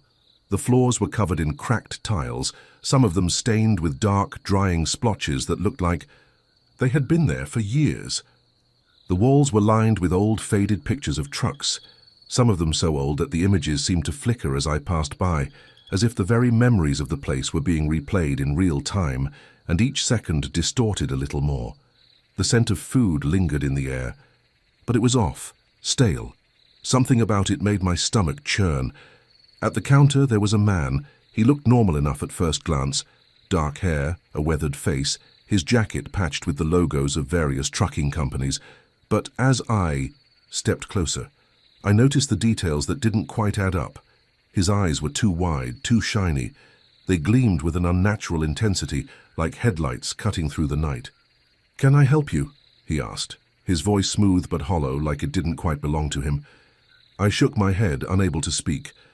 Something in my gut told me that I shouldn't trust him, that I should turn around, leave, and never look back. But my legs wouldn't obey. I walked up to the counter, drawn like a moth to a flame. The man's smile never wavered. It was warm, too welcoming, like he was trying to lure me in. "You've been out there a long time," he said, his eyes never leaving mine. "You must be hungry, or maybe you need a place to rest." I opened my mouth to respond, but nothing came out. The silence in the room seemed to grow, expanding, filling the air until it was suffocating. I couldn't speak, I couldn't move. His hand reached out across the counter, too slowly, like he was savoring the moment. "I can help you," he said, his voice dropping lower, almost a whisper. "All you need to do is ask." I took a step back, my body trembling. I wanted to run. I had to run. But my feet felt like they were glued to the floor. A soft laugh escaped his lips, and I realized with a cold shock that he had been watching me for far longer than I'd thought. The room around me shifted. The shadows stretched longer. I blinked, and suddenly the walls were different. The pictures of trucks had vanished, replaced by strange symbols, barely visible beneath the peeling wallpaper. Everything was wrong. And then it hit me. I wasn't in a truck stop anymore. I wasn't in Dead Mile anymore. I was somewhere else, somewhere deeper. Something twisted in the back of my mind, urging me to leave. I turned around quickly, but the door had disappeared. The exit was gone, and the man's laugh grew louder. I wasn't alone. Suddenly figures appeared in the corners of the room, people, truckers, but twisted. Their faces gaunt, their eyes hollow, empty. They were watching me, waiting. Some were slouched against the walls, others sitting at tables. Some had their hands folded neatly in their laps. Others had strange, monstrous limbs. Arms, too long, hands clawed and dripping something that resembled oil. I took a step back, panic surging through me. But no matter which direction I looked, there was no way out. The walls seemed to breathe.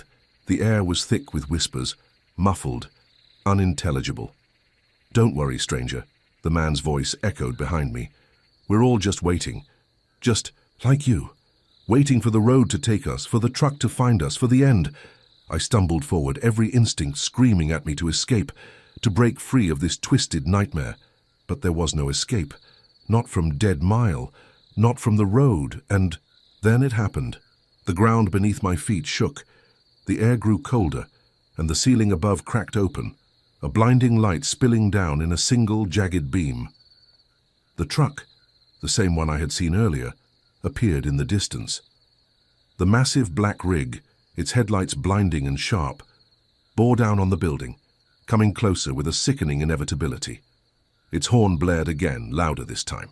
Closer. A voice from the intercom crackled to life, raspy and urgent. It's time. I didn't know what it meant. I didn't have to know. The truck was here, and soon there would be nothing left of me. I turned around to face the figures, the truckers who were now moving toward me, their movements slow, deliberate. They weren't alive. They weren't dead either. They were waiting for me to make the final step. I closed my eyes. The road was waiting. The truck was waiting, and Dead Mile would never let me go. The truck's headlights grew brighter, glaring through the cracks in the walls. I could feel the vibration of its engine, a low hum that seemed to rattle my bones. I couldn't breathe. The shadows in the room stretched impossibly long, consuming everything they touched, until the floor beneath me was swallowed whole, leaving me standing in a sea of darkness. I could still hear the figures moving behind me. The truckers. They were closer now, their eyes gleaming like the polished chrome of the truck, but there was no escape, no way to outrun what was coming. I stumbled backward, my heart racing in my chest, my skin slick with sweat. The light from the truck illuminated everything. The twisted faces of the truckers, their eyes wide and unblinking, their expressions frozen in some eternal moment of waiting. Waiting for the road to call them, waiting for the truck to take them away. A hand brushed against my arm, cold and clammy. I spun around, my body shaking violently. It was the man from the counter. His smile had stretched into something grotesque. His teeth were too sharp, his skin too pale, but his eyes, they were the worst, they were dark, bottomless pits, as though nothing of him remained but the echo of what had been.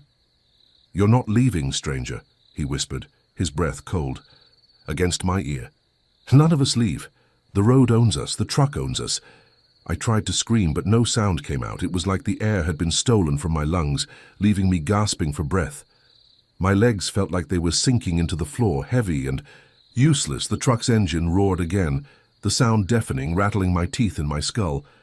It was closer now, just outside the building. Its presence pressing in on me from all sides. I had to get out. I didn't know how, but I had to. I shoved the man away from me, stumbling toward the back door that had appeared out of nowhere. It wasn't the same door I had entered through. No, this was something different, darker, older. Like it had always been there, hidden in the depths of the building. I grabbed the handle, my hands slick with sweat, and threw it open. The moment I stepped outside, I was hit by the cold. A biting wind howled through the air, carrying with it the scent of diesel and something rotting, something dead. I barely registered the fact that I was outside.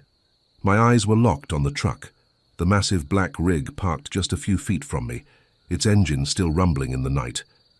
And then I saw it. A figure stood in front of the truck, silhouetted by the blinding headlights.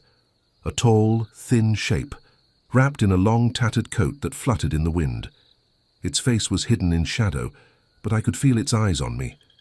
Cold, unfeeling. It was waiting for me. I had no choice but to move forward. I took a step, then another, and another.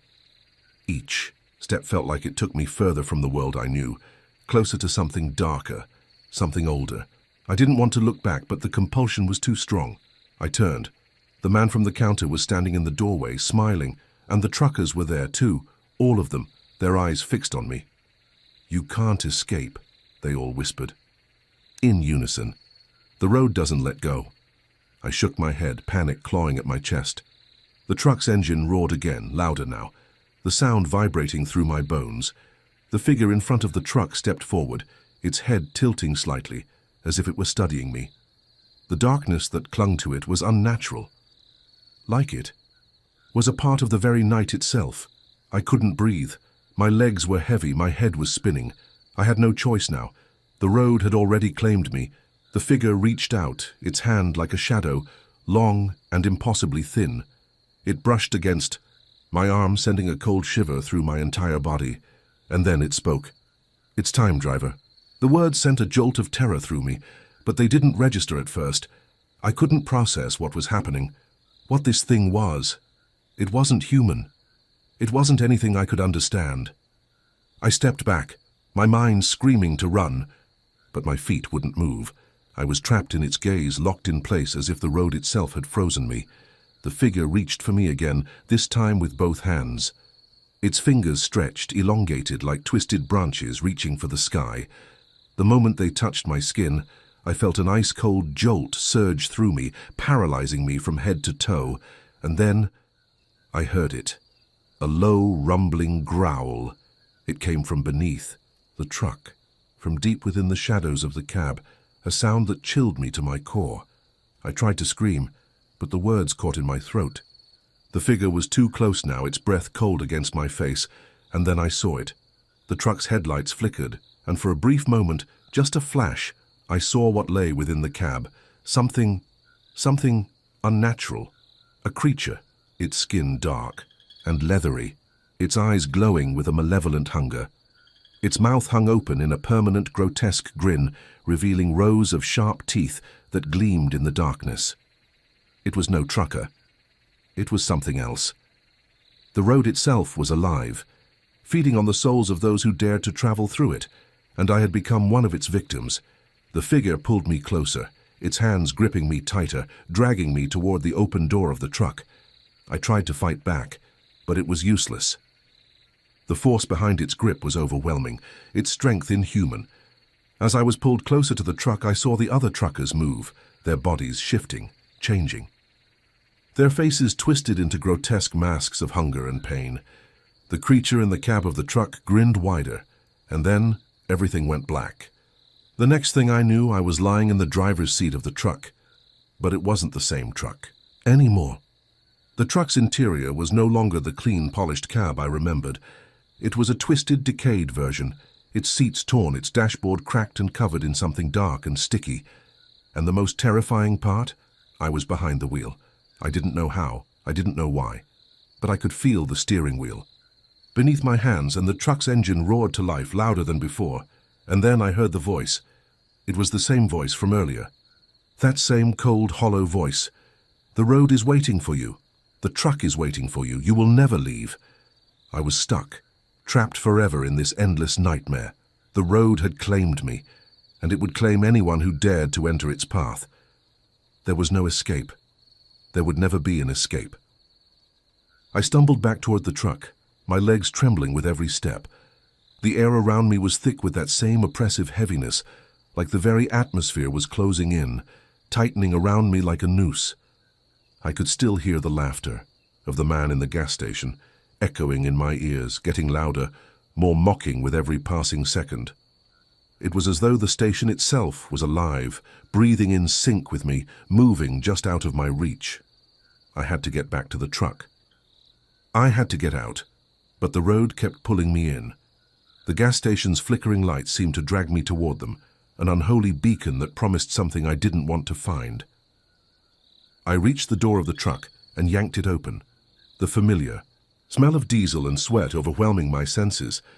The interior, however, was different. The air was heavy with a suffocating dampness, like the truck had been sitting in a fog for days, its metal parts slick with moisture. The dashboard flickered in the dim light, and the seats were stained and cracked, as though they had been abandoned. For years, I didn't know why, but I felt as though the truck was waiting for me. I'm already here, I thought, but the thought was followed by a horrible realization. I wasn't in control anymore. The truck wasn't just a vehicle, it was part of something far more sinister. The road, the truck, the figure in the passenger seat, they were all part of a cycle I had fallen into, a cycle that wouldn't let go. The engine rumbled to life on its own, the sound of it vibrating through my body like it was trying to shake me from the inside out. I could feel it. Something was pulling me along, forcing my hand onto the steering wheel, my foot onto the gas pedal. I couldn't move. I couldn't stop it. I wasn't driving. I was being driven. The truck lurched forward, creeping out of the gas station's lot, and the road stretched endlessly ahead. The headlights cut through the fog, but all they revealed was more darkness. The same highway. The same empty, desolate stretch that had already claimed so many souls. There were no other vehicles, no signs of life, just the ever-present hum of the engine and the shifting shadows of the night. The wind outside had picked up, howling like a beast searching for prey, but no matter how fast I drove, the road didn't end. It just went on and on and on, as if the world itself had been swallowed by the highway. The figure beside me spoke again, his voice like sandpaper scraping against a chalkboard. "You feel it, don't you? The road owns you, it always has." I didn't respond. There was no need, I knew it. The road had claimed me from the moment I'd entered Dead Mile. The figure leaned closer, his face still hidden in the shadows, but his smile was there, that grin that never seemed to end. It wasn't a man's smile anymore. It was a mask, a distortion of something that used to be human. "You can't leave," he continued, his voice low and eerie. "None of us can. We are part of the road now. We are the road. We keep it moving." I wanted to scream, I wanted to fight back, but my body wouldn't move. My hands, my feet, my mind, everything was locked in place, trapped in the truck, trapped in the nightmare. That was Dead Mile. The truck sped faster, the headlights now illuminating something ahead. A figure appeared on the side of the road. At first I thought it was another trucker, another soul lost to the highway. But as we drew closer, I saw that it wasn't a man at all, it was a woman. She stood there in the middle of the road, her body stiff, her arms hanging limply at her sides. Her hair was long and tangled, her clothes torn and ragged like she had been out here for days, maybe longer. I slammed my foot onto the brake, but the truck didn't stop. The figure didn't move. It was as though she was part of the road, frozen in place, waiting for us to pass by. And then, just as we were about to collide, she turned. Her eyes were empty, hollow.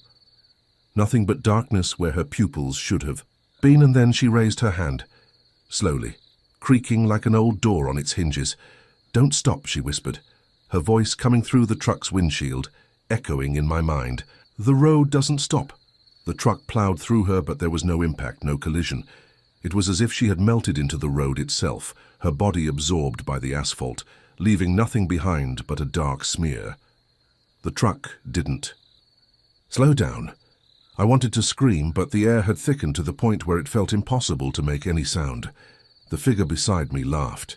"They all think they can escape," he muttered, his voice almost pitying. "But the road owns them, all of them, every single one. They'll never leave, and neither will you." I didn't know how much time had passed. It could have been minutes or hours or days. The road never changed. It was the same endless stretch of asphalt, twisted and broken, like a wound in the fabric of reality itself. Then I saw something else up ahead, a flickering light. It wasn't a truck or a sign. It was something else, a fire. As we drew closer, I could make out the shape of a campfire, burning in the middle of the road. Surrounding it were several figures, more truckers, more souls lost to the highway, their faces shadowed and their eyes hollow, staring into the fire like they were waiting for something. The truck slowed down, its tires grinding against the road, and the figure beside me nodded. "This is where we wait," he said. "Where we all wait." I wanted to protest, to scream, to demand that the truck keep going, but my body wouldn't respond. The truck stopped. The figure in the passenger seat turned his gaze toward the fire. His expression softened, almost nostalgic. "We all wait," he repeated, his voice distant, "for the road to take us, for it to finish what it started." I didn't want to wait. I didn't want to be part of this, but the road had already claimed me. The figures around the campfire didn't move. They were as still as statues, their eyes empty, their faces frozen in time. The fire burned on, its flickering light casting long shadows across the road. I was trapped here. The road had led me here, and the road would never let me leave. The air grew colder as I sat in the truck, staring at the fire. Its flames flickered erratically, casting long, unnerving shadows that seemed to stretch far beyond their natural reach. The other figures around the campfire hadn't moved, but their hollow, lifeless eyes felt like they were staring directly at me, watching my every move, waiting for something to happen. The longer I stared at the fire, the more it felt like it was pulling me in, as though the flames were trying to swallow me whole. "You're one of us now," the figure beside me whispered, his voice soft but steady, his tone like a lullaby for the damned. I didn't respond, I couldn't. My throat was tight, as though the weight of the words I wanted to speak had been pressed down by something invisible, suffocating me. But I understood. I was one of them. And the road, it was all-consuming. It wasn't just a highway. It was an endless trap, a vicious cycle that couldn't be escaped. No one who entered Dead Mile ever left. The truckers around the fire were proof of that. Their faces were etched with the same vacant expression, their bodies the same hollow shells of the people they once were. All of them had been trapped by the same darkness that had consumed me, their souls caught in a loop that stretched through time, stretching on forever, like the never-ending road beneath us. I glanced around at the faces by the fire. They were all men and women, truckers just like me, but they looked so wrong. Their eyes, once full of life and determination, were now deep, empty voids. Their faces were gaunt, skin stretched over bone like a death mask, but they didn't seem bothered by it. They simply stared into the fire, their bodies unmoving, as if they had forgotten what it meant to be alive. "We all wait," the figure beside me said again, his voice flat. "We wait for the road to call us, to take us deeper." The truck engine idled quietly, but its presence was felt, vibrating through my chest. I glanced at it, then back at the fire, feeling the oppressive weight of the moment pressing in on me. I wasn't sure what I was waiting for. What would the road demand from me next? A man, one of the truckers by the fire, suddenly stood up. His movements were stiff, like his joints had locked up years ago. He took a step forward, his bare feet dragging through the dirt, and then stopped. His eyes focused on me. "You're new here," he said, his voice grating and raspy, like it had been unused for far too long. "Don't get too comfortable. The road doesn't give you comfort. It gives you endless, never-ending drives. It gives you night after night of watching the same stretch of road, never knowing when you'll get to the end. Because there is no end." The other truckers didn't respond. They didn't need to. They knew. My hands gripped the steering wheel so tightly, my knuckles turned white. I wanted to drive away. I wanted to escape. But I could feel it. The road had taken root in my soul. I was part of it now, tied to it in a way that no one could explain, no one could understand. The truck wasn't just a vehicle anymore. It was an extension of my body, a conduit for the road's will. The man who had spoken took another step closer, his face twisted in a grotesque smile, though his eyes still remained hollow. He held out his hand, palm up, as though offering something I didn't want to take. "You'll understand soon enough," he said, his voice slow, deliberate, almost as if he was savoring the horror in my eyes. "The road will give you the truth, but it won't be kind." I shook my head, the last shred of resistance in me fighting back. I didn't want to believe it. I didn't want to accept the fact that I was already part of this nightmare. But deep down I knew it was true. The road, the endless stretch of highway that kept calling me forward, had already claimed me. And now I was just another trucker, another lost soul waiting for my turn to burn in its infernal grip.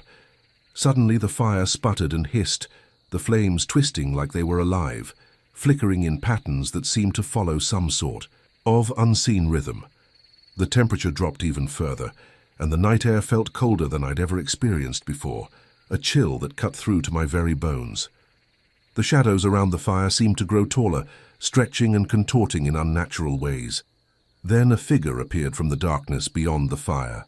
A woman. Her features were obscured by a veil of shadows, but as she stepped closer, I could see the faint outline of her face. Her skin was ashen, her eyes black pits. Her hair hung in long wet strands, and her clothes were tattered, as though she had been wandering in the darkness for eternity. "You're still fighting it," she said, her voice soft and melodic, like a lullaby that lured you toward your doom. "But you can't fight the road. It's in you now. It always was." She took a step forward, and I instinctively recoiled. My legs shook, and my heart pounded in my chest, the terror of this place consuming me in a way that felt suffocating. The man by the fire, the one who had spoken earlier, reached out and grabbed my arm. His grip was like iron, cold and unyielding. "She's right," he said, his voice steady, almost comforting in its finality. "You can't fight it anymore. You're part of the road. You always will be." The woman reached up, her fingers long and thin, and brushed them against my cheek. It was like touching ice. Her skin was cold, lifeless, but there was something else, something more sinister. As she touched me, I felt a strange pulse, a vibration in the air, as if the road itself was reaching through her, touching me, marking me. "You'll know soon enough," she whispered, and her voice seemed to echo around me, coming from everywhere, coming from nowhere. The road never lets go, not for any of us. I tried to pull away, but her grip tightened, pulling me toward her. My body felt heavy, like it was sinking into the ground, like the road itself was pulling me down, dragging me into its depths. My head spun, and for a moment I couldn't breathe. I tried to scream, but no sound came. The truckers by the fire stood motionless, their eyes dark and empty, watching me, waiting for me to understand. The woman's smile widened, and then I heard it. A distant sound, a horn. The truck's horn. It echoed from the distance, calling to me, and that's when I knew there was no escaping it. The road had claimed me. I was its now, forever. The woman's voice faded as I was pulled back toward the truck, as if the darkness of the road itself was swallowing me whole. The fire flickered, one last time before going out, leaving only darkness and the sound of the truck's engine in the distance. The figures around the fire vanished, as though they had never been there to begin with. Only the road remained, and it would never stop. I didn't have the strength to resist anymore. The grip of the road, the truck, the figures by the fire, it all felt like a dream, or more accurately, a nightmare that I couldn't wake up from. My body, my mind, my very soul, it was all bound to this cursed stretch of highway. The horn of the truck continued to reverberate in the back of my mind, each blast a reminder that I was bound to this place, to this cycle, with no way out. I was no longer just a trucker. I had become part of the highway. My existence was woven into the very fabric of it, a thread in an endless tapestry of despair that spanned miles, decades, centuries. The road wasn't just a path through the world. It was a living, breathing entity, feeding on the lost and the damned, and now I was one of its offerings. As the truck began to move once more, the figure beside me, whose face was still hidden in shadows, leaned closer. I could feel the cold emanating from him, colder than the night itself. His breath was almost like a whisper in my ear, a chilling reminder that this was it. There was no escape. "You'll see it now," he murmured, his voice barely audible over the hum of the engine. "You'll understand why the road never stops. You'll understand why we never leave." I didn't speak. There was nothing left to say. I had no words. The horror was too deep, too consuming. I could feel it seeping into my bones, invading every part of me, like a sickness I couldn't shake. The truck sped up, the road stretching endlessly ahead. The headlights cut through the darkness, revealing nothing but more darkness. The world outside felt hollow, empty, like it had been erased. There were no other vehicles on the road, no signs of life, just the eerie, unbroken expanse of pavement. That seemed to stretch to infinity. And then I saw something, a figure on the side of the road. At first I thought it was just another mirage, a trick of the light or the fog. But as we drew closer, the figure became clearer. It was a man, standing alone in the middle of the highway, his head bowed as if in prayer. He didn't move, didn't flinch as the truck barreled toward him. I slammed my foot onto the brake, but the truck didn't slow down. It kept going, unrelenting, as if it had its own mind. The figure remained still, a statue in the night. And then, just as we were about to hit him, he raised his head. His face was pale, almost ghostly, and his eyes were nothing but black voids, hollow and empty. His mouth hung open, but no sound came from it, not even a breath. He reached out, his hand raised toward the truck, as though beckoning me forward, urging me to come closer. A chill ran through me, freezing my very soul. I wanted to stop. I wanted to scream, but I couldn't. The truck had a will of its own. It was dragging me forward, pulling me toward the man on the road. The truck collided with him, but there was no impact, no crunch of bone, no scream. The figure simply vanished as the truck passed through him, like he was never there at all. I glanced in the rearview mirror, expecting to see him standing behind us, but there was nothing. The road was empty again. "That's one of them," the figure beside me said, his voice almost sympathetic, as if he understood the confusion in my eyes. Another soul lost to the road, another driver who thought they could escape. I didn't ask who they were. I didn't need to. The answer was clear. The road didn't just claim truckers. It claimed anyone who passed through, anyone who dared to drive it.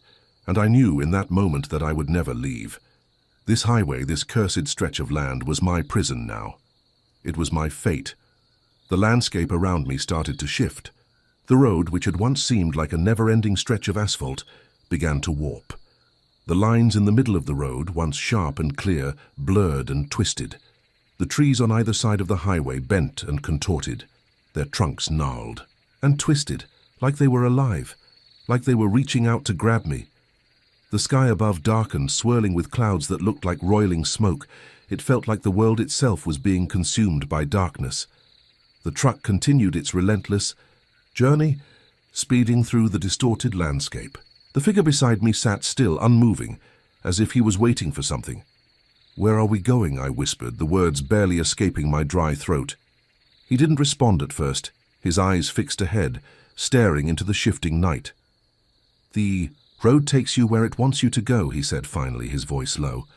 "And when it's done with you, it lets you go, but not in the way you think."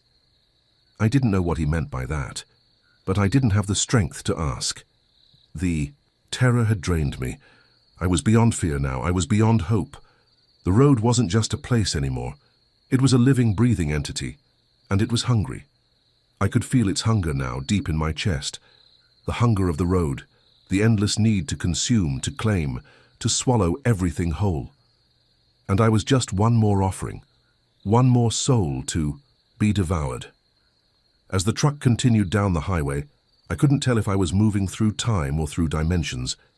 The world outside seemed to flicker, as though it were on the brink of disintegrating into nothingness. The trees on the side of the road had grown even more twisted, their limbs reaching out like hands trying to pull me into the darkness. The night sky had deepened, turning blacker than ink, the stars vanishing from view, and then I saw it. A figure ahead, standing in the middle of the road. It wasn't a man this time. It was something else. It was tall, impossibly tall. Its body, stretched like a shadow, its face hidden in a hood. I couldn't make out its features, but I could feel it. It was watching me, waiting for me to come closer. The air grew heavy with its presence, and for the first time since I had entered Dead Mile, I felt real fear. The truck didn't slow down. It never slowed down. The figure stepped forward, its body flowing like smoke, like it was part of the air itself. And as we got closer, I could hear its voice, though it wasn't spoken aloud.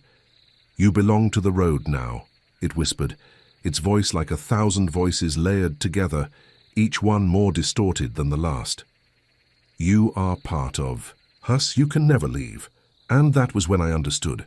This wasn't just about the truck or the highway or the endless miles that stretched ahead. This was about something far older, far darker, something that had been waiting for me, for all of us.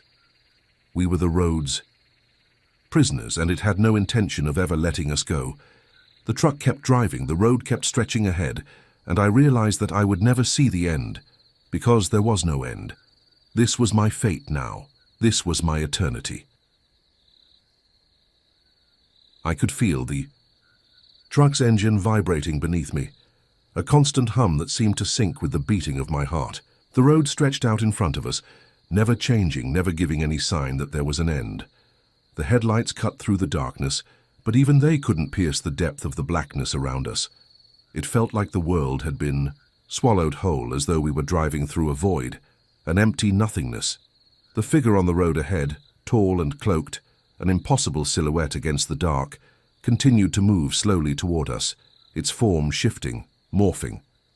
At times it almost seemed to vanish entirely, only to reappear closer than before, as if it had never been far away to begin with.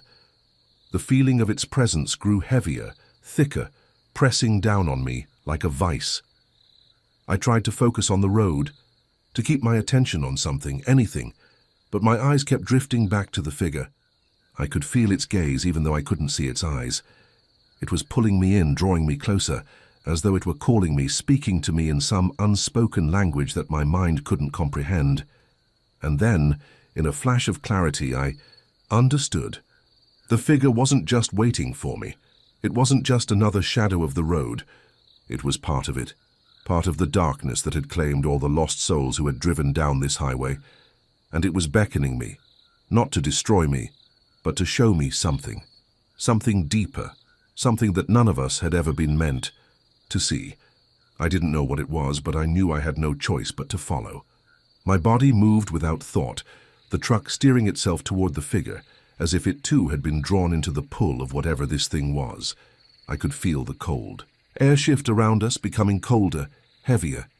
The night had taken on a suffocating quality, and even the engine's hum seemed to grow fainter, swallowed by the overwhelming silence. As I neared the figure, it stopped moving. It stood still, now fully blocking the road ahead, its form even, more distorted in the light of the truck. The air around it was thick, almost palpable, like smoke curling through the night. There was no sound, only the oppressive weight of its presence. I pressed my foot harder on the brake, but the truck didn't slow. It didn't matter. It was like the truck itself was part of whatever force had taken control of the highway. We were all moving toward the same fate, the same dark end. The figure raised its hand slowly, like it was about to touch the truck, or perhaps touch me. I froze, my breath caught in my throat, unable to look away. Its form shimmered as it approached, its body no longer resembling a human shape.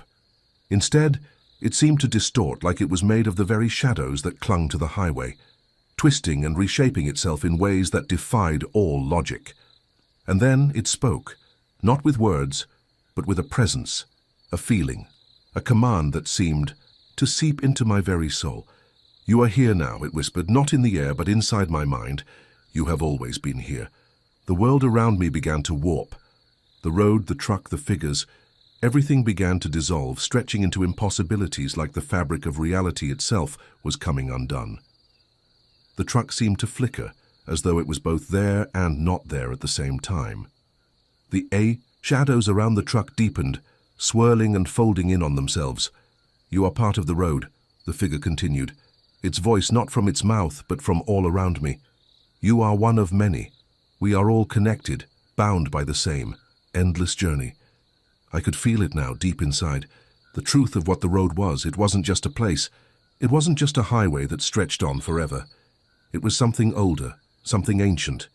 A force that existed beyond time, beyond understanding. It was a prison, a trap, a cycle that had claimed so many before me, and would continue to claim more long after I was gone. The road, endless and unyielding, stretched before me in a way that no longer felt like something I could navigate. It was as though it had become an extension of my own thoughts, like it was a living thing, an organism that could sense my every movement, my every breath. The highway twisted and turned in ways that defied logic, like it was shifting beneath the wheels of the truck, reshaping itself just enough to ensure that I couldn't escape. The truck, my truck, the one I had driven for years, felt foreign now, an extension of the same nightmare that had wrapped itself around me. The seat beneath me had become strangely uncomfortable, the leather sticky with the sweat of an unknown fear. My hands gripped the wheel tightly, though they no longer felt like they belonged to me. I could feel my body, my very self, starting to slip away, becoming part of the journey itself. Ahead the road shimmered, flickered almost like an old television losing its signal. The lights from the truck's headlights cut through the fog, illuminating a stretch of the highway that seemed to bend back upon itself, as if it were a never-ending loop. The shadows along the roadside were alive, reaching out, as though trying to pull me in, to claim me for themselves. And then I saw something, a shadow. It was small at first, barely noticeable, a flicker of movement at the edge of my vision. But as I stared, trying to focus, it grew more distinct. A figure, tall, thin, almost skeletal, emerged from the mist.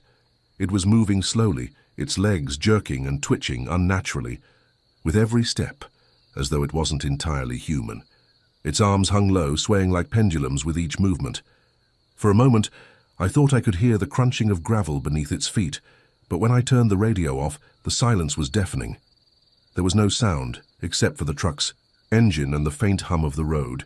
The figure was walking straight down the middle of the highway, its head lowered, its face obscured by the shadows that clung to it.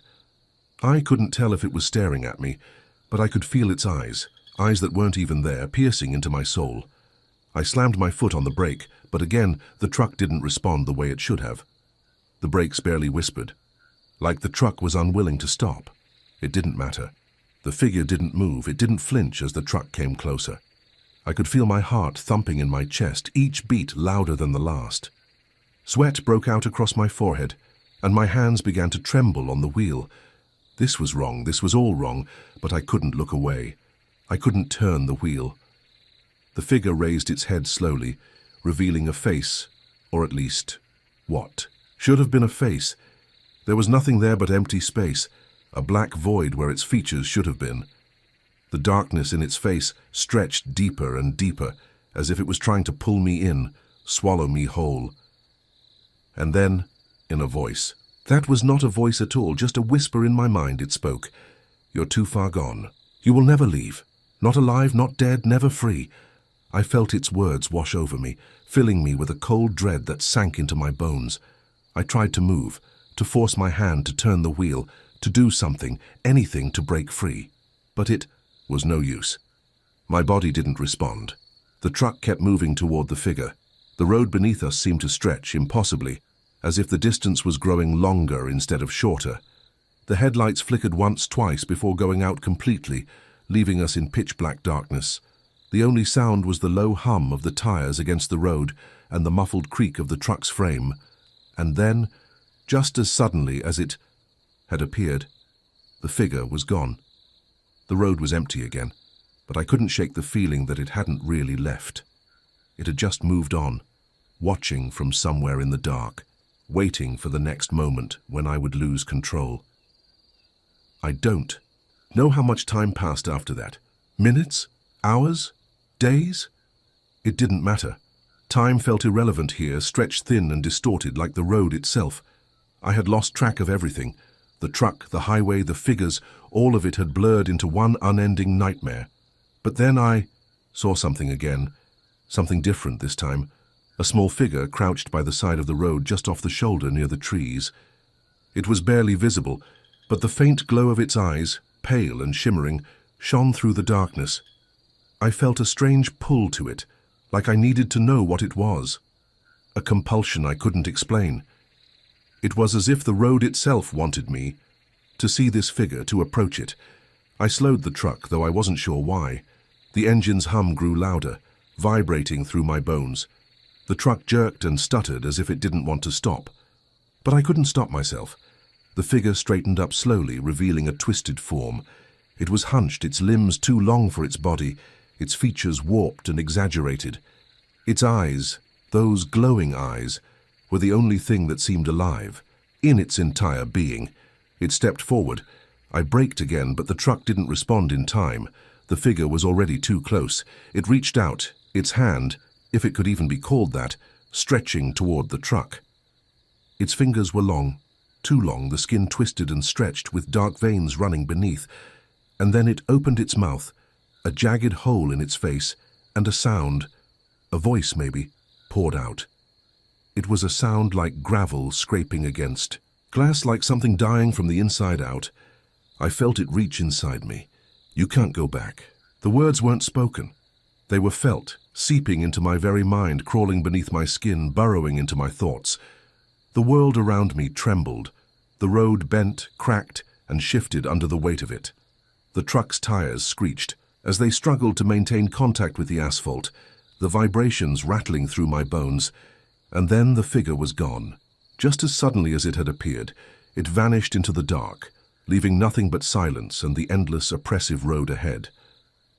I looked at the dashboard, the faint glow of the gauges casting an eerie light over the cab. The numbers flickered, almost too fast to follow. My hands were shaking violently now, my body drenched in sweat. And then it hit me.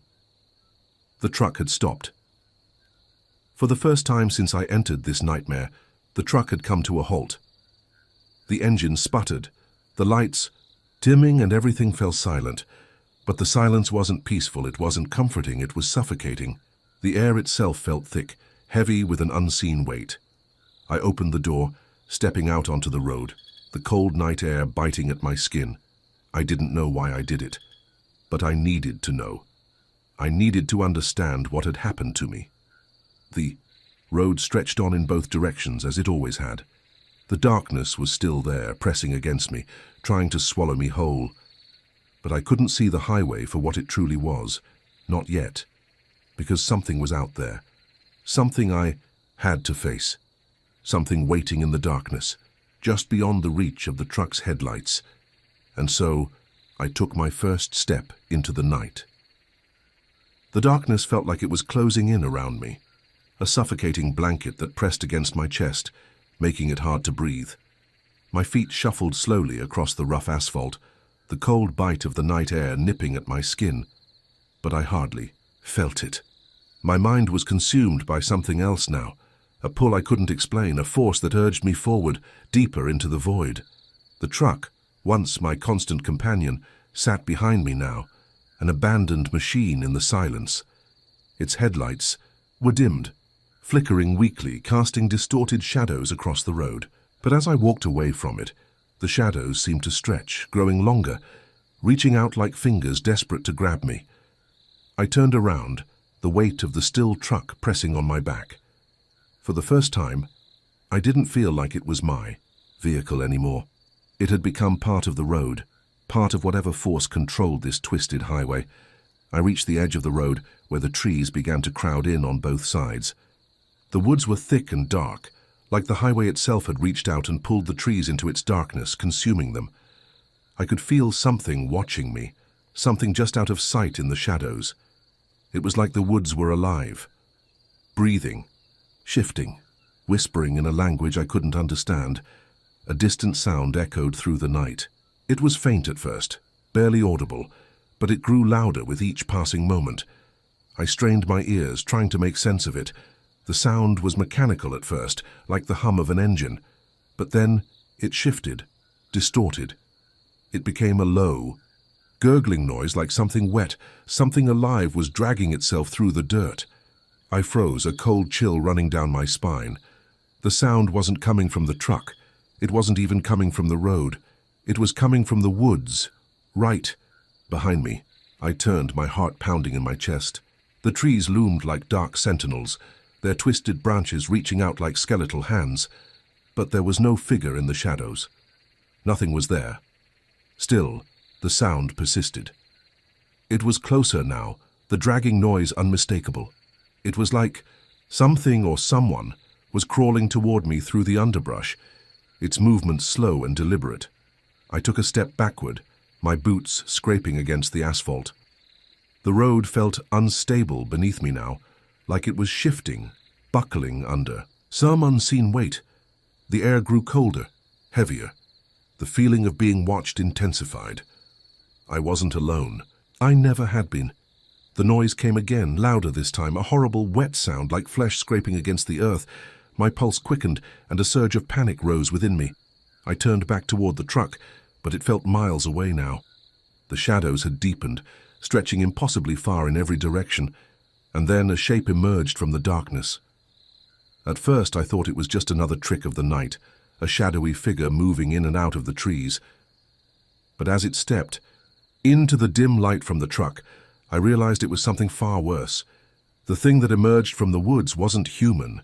It was tall, far too tall.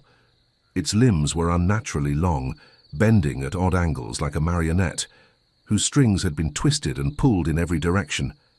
Its body was covered in a slick, glistening blackness that seemed to absorb the light, swallowing it whole. Its face was a blur of darkness, but I could feel its eyes, cold and unblinking, staring into me with a hunger that sent a shiver down my spine. I wanted to scream, but the sound caught in my throat. My legs were frozen, rooted to the ground, as if the very road had gripped me in its cold embrace. The creature took a slow, deliberate step forward, its feet dragging across the gravel like they were unwilling to lift. With every movement, a horrible wet squelch echoed in the night, as though its feet were sinking into the earth itself, as though the very ground was trying to hold it down. I forced myself to take a step back, and then another, my mind screaming for me to move, to run, but my body refused to obey. The creature's eyes, dark as the void, followed my every movement, its head tilting slightly as if studying me, understanding me in ways I couldn't even begin to comprehend. It stopped. For a long moment, neither of us moved. The silence was overwhelming. The sound of my breathing was the only thing I could hear, sharp and ragged in the still air. Then it spoke, not with words, but with a presence, a voice that crawled into my mind like an insect burrowing under my skin. You are one of us now. The words made no sense, and yet they were undeniable. I felt them in the deepest part of my being, a truth that settled into my bones and echoed in my chest. The creature's form flickered slightly, like it was not entirely there, its body distorting in unnatural ways. It seemed to blur, its edges becoming liquid, melting and shifting with every breath I took. You can never leave, it whispered. The road has claimed you. You belong to it now, just like the rest of us. The ground beneath me trembled, and I looked down, seeing the cracks forming in the asphalt, like the very road was coming alive, splitting open to swallow me whole. A horrifying realization hit me.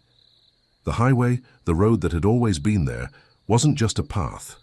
It wasn't just a stretch of asphalt connecting one place to another. It was a living entity, an ancient force that had existed long before I had even set foot on it. It had been waiting, watching, drawing in those who passed through its domain. And now it had claimed me. You're part of the cycle now, the creature continued, its voice growing more guttural. You'll drive, forever, just like the others, and when the time comes, you'll become one with the road too. I stumbled, backward, my feet slipping on the loose gravel, but the road seemed to stretch out beneath me, holding me in place. I could feel its pull, its undeniable grip tightening around my chest, my mind clouding with the weight of its truth. There was no escaping it. I was part of the highway now, and it would never let me go. The creature stepped closer, its dark eyes never leaving mine as the world around us began to twist and blur. The road stretched on forever, an infinite loop, and I was bound to it, forever. And then, without another word, the creature turned and disappeared into the trees, leaving me, alone on the side of the road. The truck, the highway, everything, it was all part of the same eternal nightmare. The road that had swallowed so many before me, and would swallow countless others long after I was gone. I knew then that there was no escape. Not for me. Not for anyone who had ever driven this highway. The cycle would never end, and I would keep driving forever.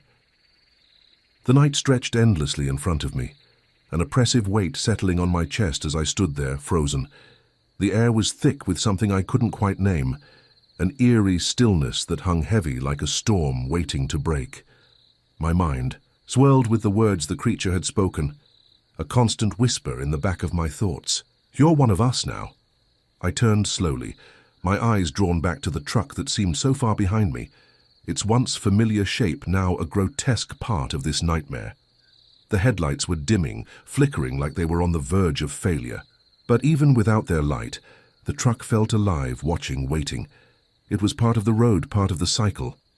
I stumbled back towards the vehicle, the weight of the words pulling at my very soul. With each step, the distance between me and the truck seemed to grow longer, as if the road was pushing me away, unwilling to let me close. My heart hammered in my chest, and I felt the urge to run, to escape. But the reality of the situation smothered me. There was no escape. I reached the truck, my hands trembling as I grasped the door handle. The metal was cold, colder than it should have been, and it sent a shiver down my spine. I swung open the door and climbed inside, the truck groaning as though it too was reluctant to move. The air inside the cab was stale, heavy with the smell of something forgotten, something rotting. I sat down in the driver's seat, my fingers instinctively wrapping around the wheel. For a moment I just stared at the dashboard, the lights flickering like they were trying to tell me something. I looked at the road ahead, but there was nothing, just an endless expanse of darkness, as if the world had ceased to exist beyond the stretch of highway. The truck's engine purred to life beneath me, but it didn't sound like it used to. There was something wrong with it now, a deep rumble in its belly that resonated through the seat, vibrating my bones.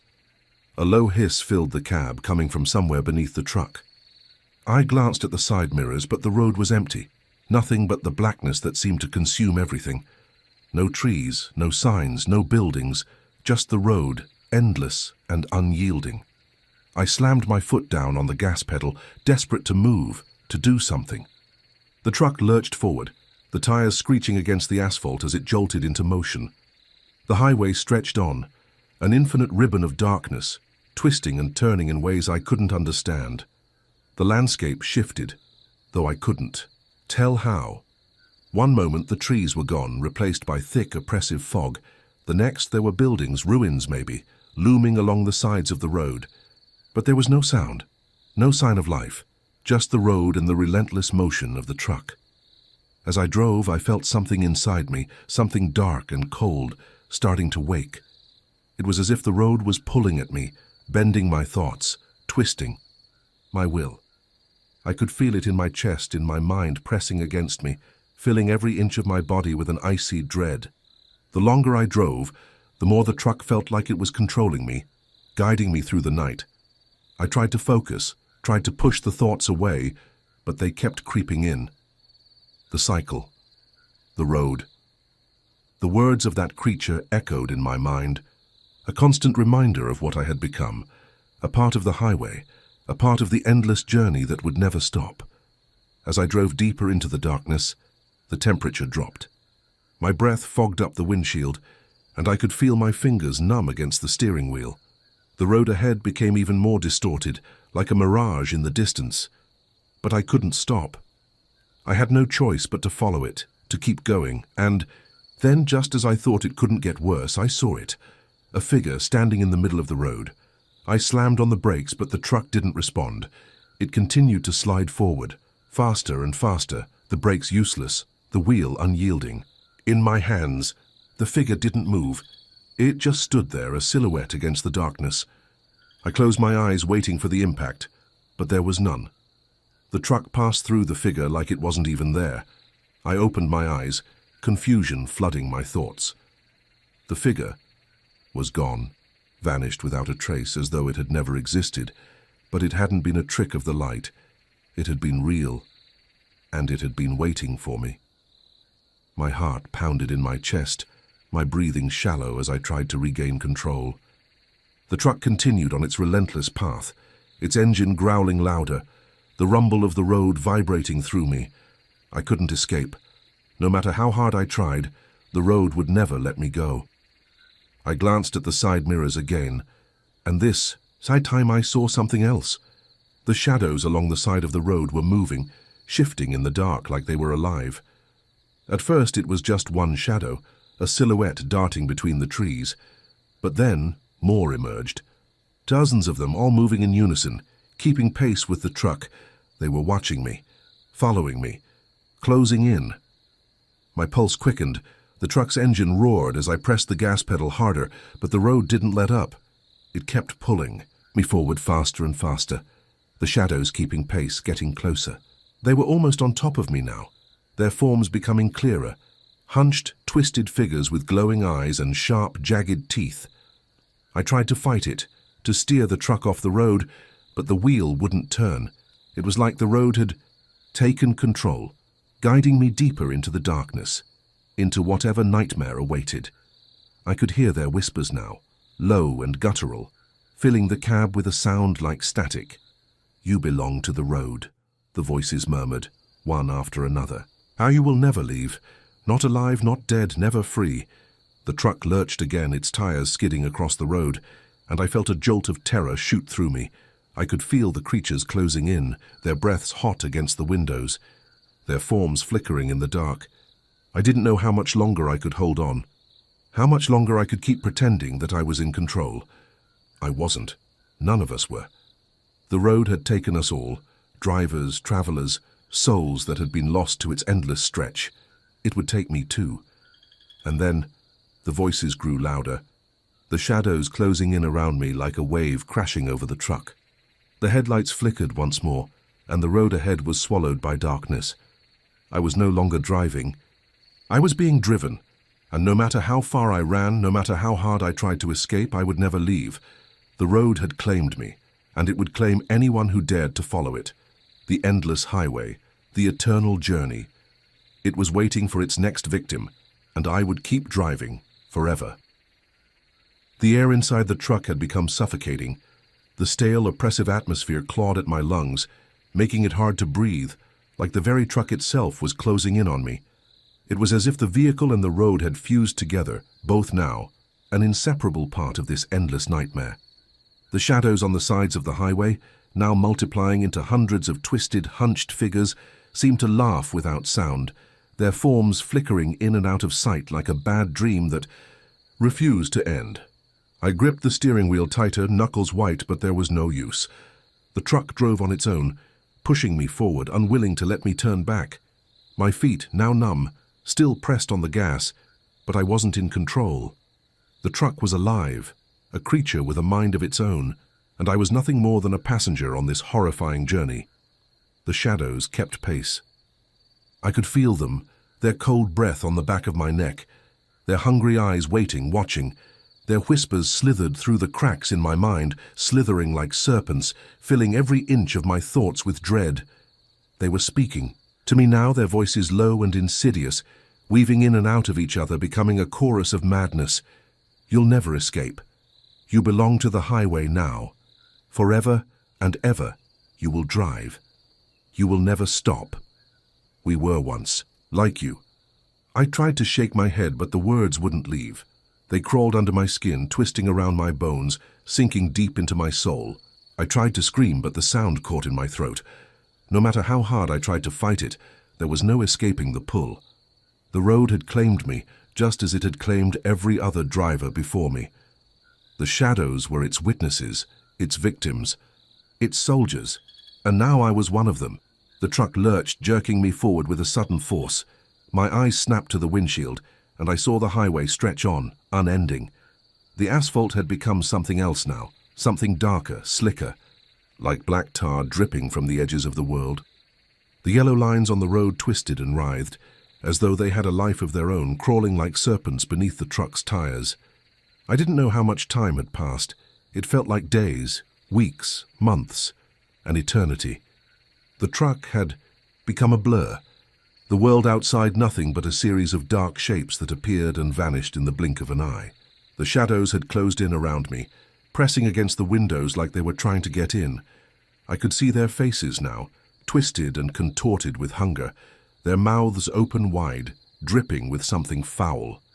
Their eyes glowed with an unnatural light, a sickly greenish hue that pierced the dark like sickly lanterns, and they were all staring at me. "You will never stop," they whispered. "You are ours now." The truck rumbled beneath me, and I could feel its power, its energy. It was as if the very vehicle had become an extension of the highway itself, a tool of the road, its engine a heartbeat pulsing through the darkness. The engine thrummed louder, and I realized something terrible. The truck wasn't just driving, it was pulling me deeper into whatever hellish grip the road had over me. I slammed the brakes, desperate for control, but the truck ignored me. It surged forward, as though the brakes themselves had been rendered useless. I tried to wrench the wheel, but my hands were stiff, locked in place, unwilling to move. The truck's movements were not my own. They were the movements of something else, something ancient, something that existed long before I had ever set foot on this highway. I looked out the window again. The landscape had changed once more. There were no more trees, no more signs, no more familiar landmarks, just endless darkness. The road seemed to stretch endlessly, a vast, unbroken expanse of black, like the world itself had dissolved into nothingness. The shadows had coalesced into a dense fog that swallowed the headlights, leaving me blind to everything but the road beneath the truck's tires. And then I saw it. The thing in the distance, a shape, barely visible through the fog, rising up from the darkness like some grotesque monument to the road. It was massive, towering above me, its edges blurred and shifting. It seemed to pulse like a living thing, its surface writhing and undulating with the force of the road itself. My stomach churned, and I could feel the presence of whatever it was in my bones, in the marrow of my very soul. I tried to slow down, but the truck didn't respond. It was as if it was drawn to the thing, pulled by some unseen force. The creature, I could only assume it was a creature, though it was more like a presence than anything flesh and blood, loomed larger with each passing second. It didn't have a face. It didn't need one. It was an abyss, a void, the very embodiment of the highway's terror. It was the road. The engine roared louder, the truck's tires screeching in protest, but there was no stopping it. The road had decided, and the truck had chosen its path. We were heading straight for the thing, no escape, no turning back. I could feel the ground trembling beneath me, and the truck's chassis shook violently, as though it too understood what was coming. And then, the truck hit the creature. The impact was like nothing I had ever felt before. It wasn't a crash, it was like the world itself was collapsing in on itself. I felt a surge of pressure, a shockwave that rocked through the truck, rattling my bones, tearing at my mind. The creature, the road, pushed back, and the truck was flung backward, spinning out of control. I screamed, but the sound was swallowed by the deafening roar of the engine. The truck careened off the road, skidding sideways, and I could feel the tires digging into the earth, pulling the vehicle toward the abyss. I caught a glimpse of the road stretching out in front of me, and then nothing. I don't know how long I was unconscious. It could have been seconds or hours. When I finally opened my eyes, I was back on the road. The truck was still with me, still roaring to life beneath me. The shadows surrounded me once more, their eyes glowing in the distance, watching. The fog had lifted slightly, revealing the highway in front of me, the endless, unbroken stretch of black asphalt. But the creature, the presence that had pulled me in, was gone. There was nothing left but the road and the truck, and I realized in that moment what had happened. This was it. This was the cycle. The same endless loop, repeated over and over again. The road had claimed me. It had claimed us all. I tried to speak, to say something, but the words wouldn't come. I looked at the mirrors, at the shadows behind me, but there was no escape. The road had me, and I would drive, forever. I pressed the gas pedal again, and the highway stretched on. The truck hummed beneath me, its engine growling with a dark power that felt otherworldly, almost malevolent. It was no longer just a vehicle. It was an extension of the road, a creature born of the endless expanse that lay ahead of me. There was no escape, no hope, no possibility of breaking free from the cycle that had claimed me. The shadows whispered, their voices now a constant presence in my mind, their words seeping into my soul like poison. "You will never leave," they murmured. "You are one of us now. You drive, and you will drive forever. The road is your home, your prison, your eternity." I glanced out of the windshield, my eyes unable to look away from the road ahead. The yellow lines twisted like serpents, crawling across the black asphalt, drawing me forward into the unyielding darkness. The headlights flickered, casting grotesque, elongated shadows that danced at the edges of my vision. There was nothing left but the road, nothing but the cycle, and me. The figures in the shadows, the ones that had been following me for so long, had vanished. But I knew they were still there, watching, waiting. They always were. I could feel them, their presence lurking just beyond the edges of my perception. They were the ones who had been here before me, the ones who had driven these roads and lost their souls to the highway. They had been swallowed up by the darkness, and now they were part of the road, part of the endless cycle that repeated itself over and over again. I didn't know how long I had been driving, how long I had been stuck in this hellish loop. The hours, the days, the years, they didn't matter anymore. Time had become irrelevant. The truck, the road, the shadows, they were all that existed. The world outside had faded away, and there was only this. I could feel the pull of the road, its unrelenting grip on me, drawing me further into its depths. It wanted me, needed me to keep driving. It didn't matter where I went or how fast I drove. The road would never end. It was a trap, a prison built by the darkness itself, designed to keep me trapped forever. The truck's engine roared louder, and I realized that I wasn't driving anymore. I wasn't even in control. The road had taken me, and now I was just a passenger, just another lost soul bound to the highway. There was no escaping it. There was no way out. "You will never stop," the shadows whispered. "You belong to us, forever." I looked out the window, watching the darkness stretch on endlessly, and for the first time in what felt like an eternity, I understood. This was it. This was my fate. I had become part of the road, part of the cycle. and I would drive forever. Road ahead was endless. The truck rumbled on, its tires kissing the black asphalt, moving in a direction that didn't exist. Time was irrelevant. I was irrelevant. But the road would never stop. And neither would I.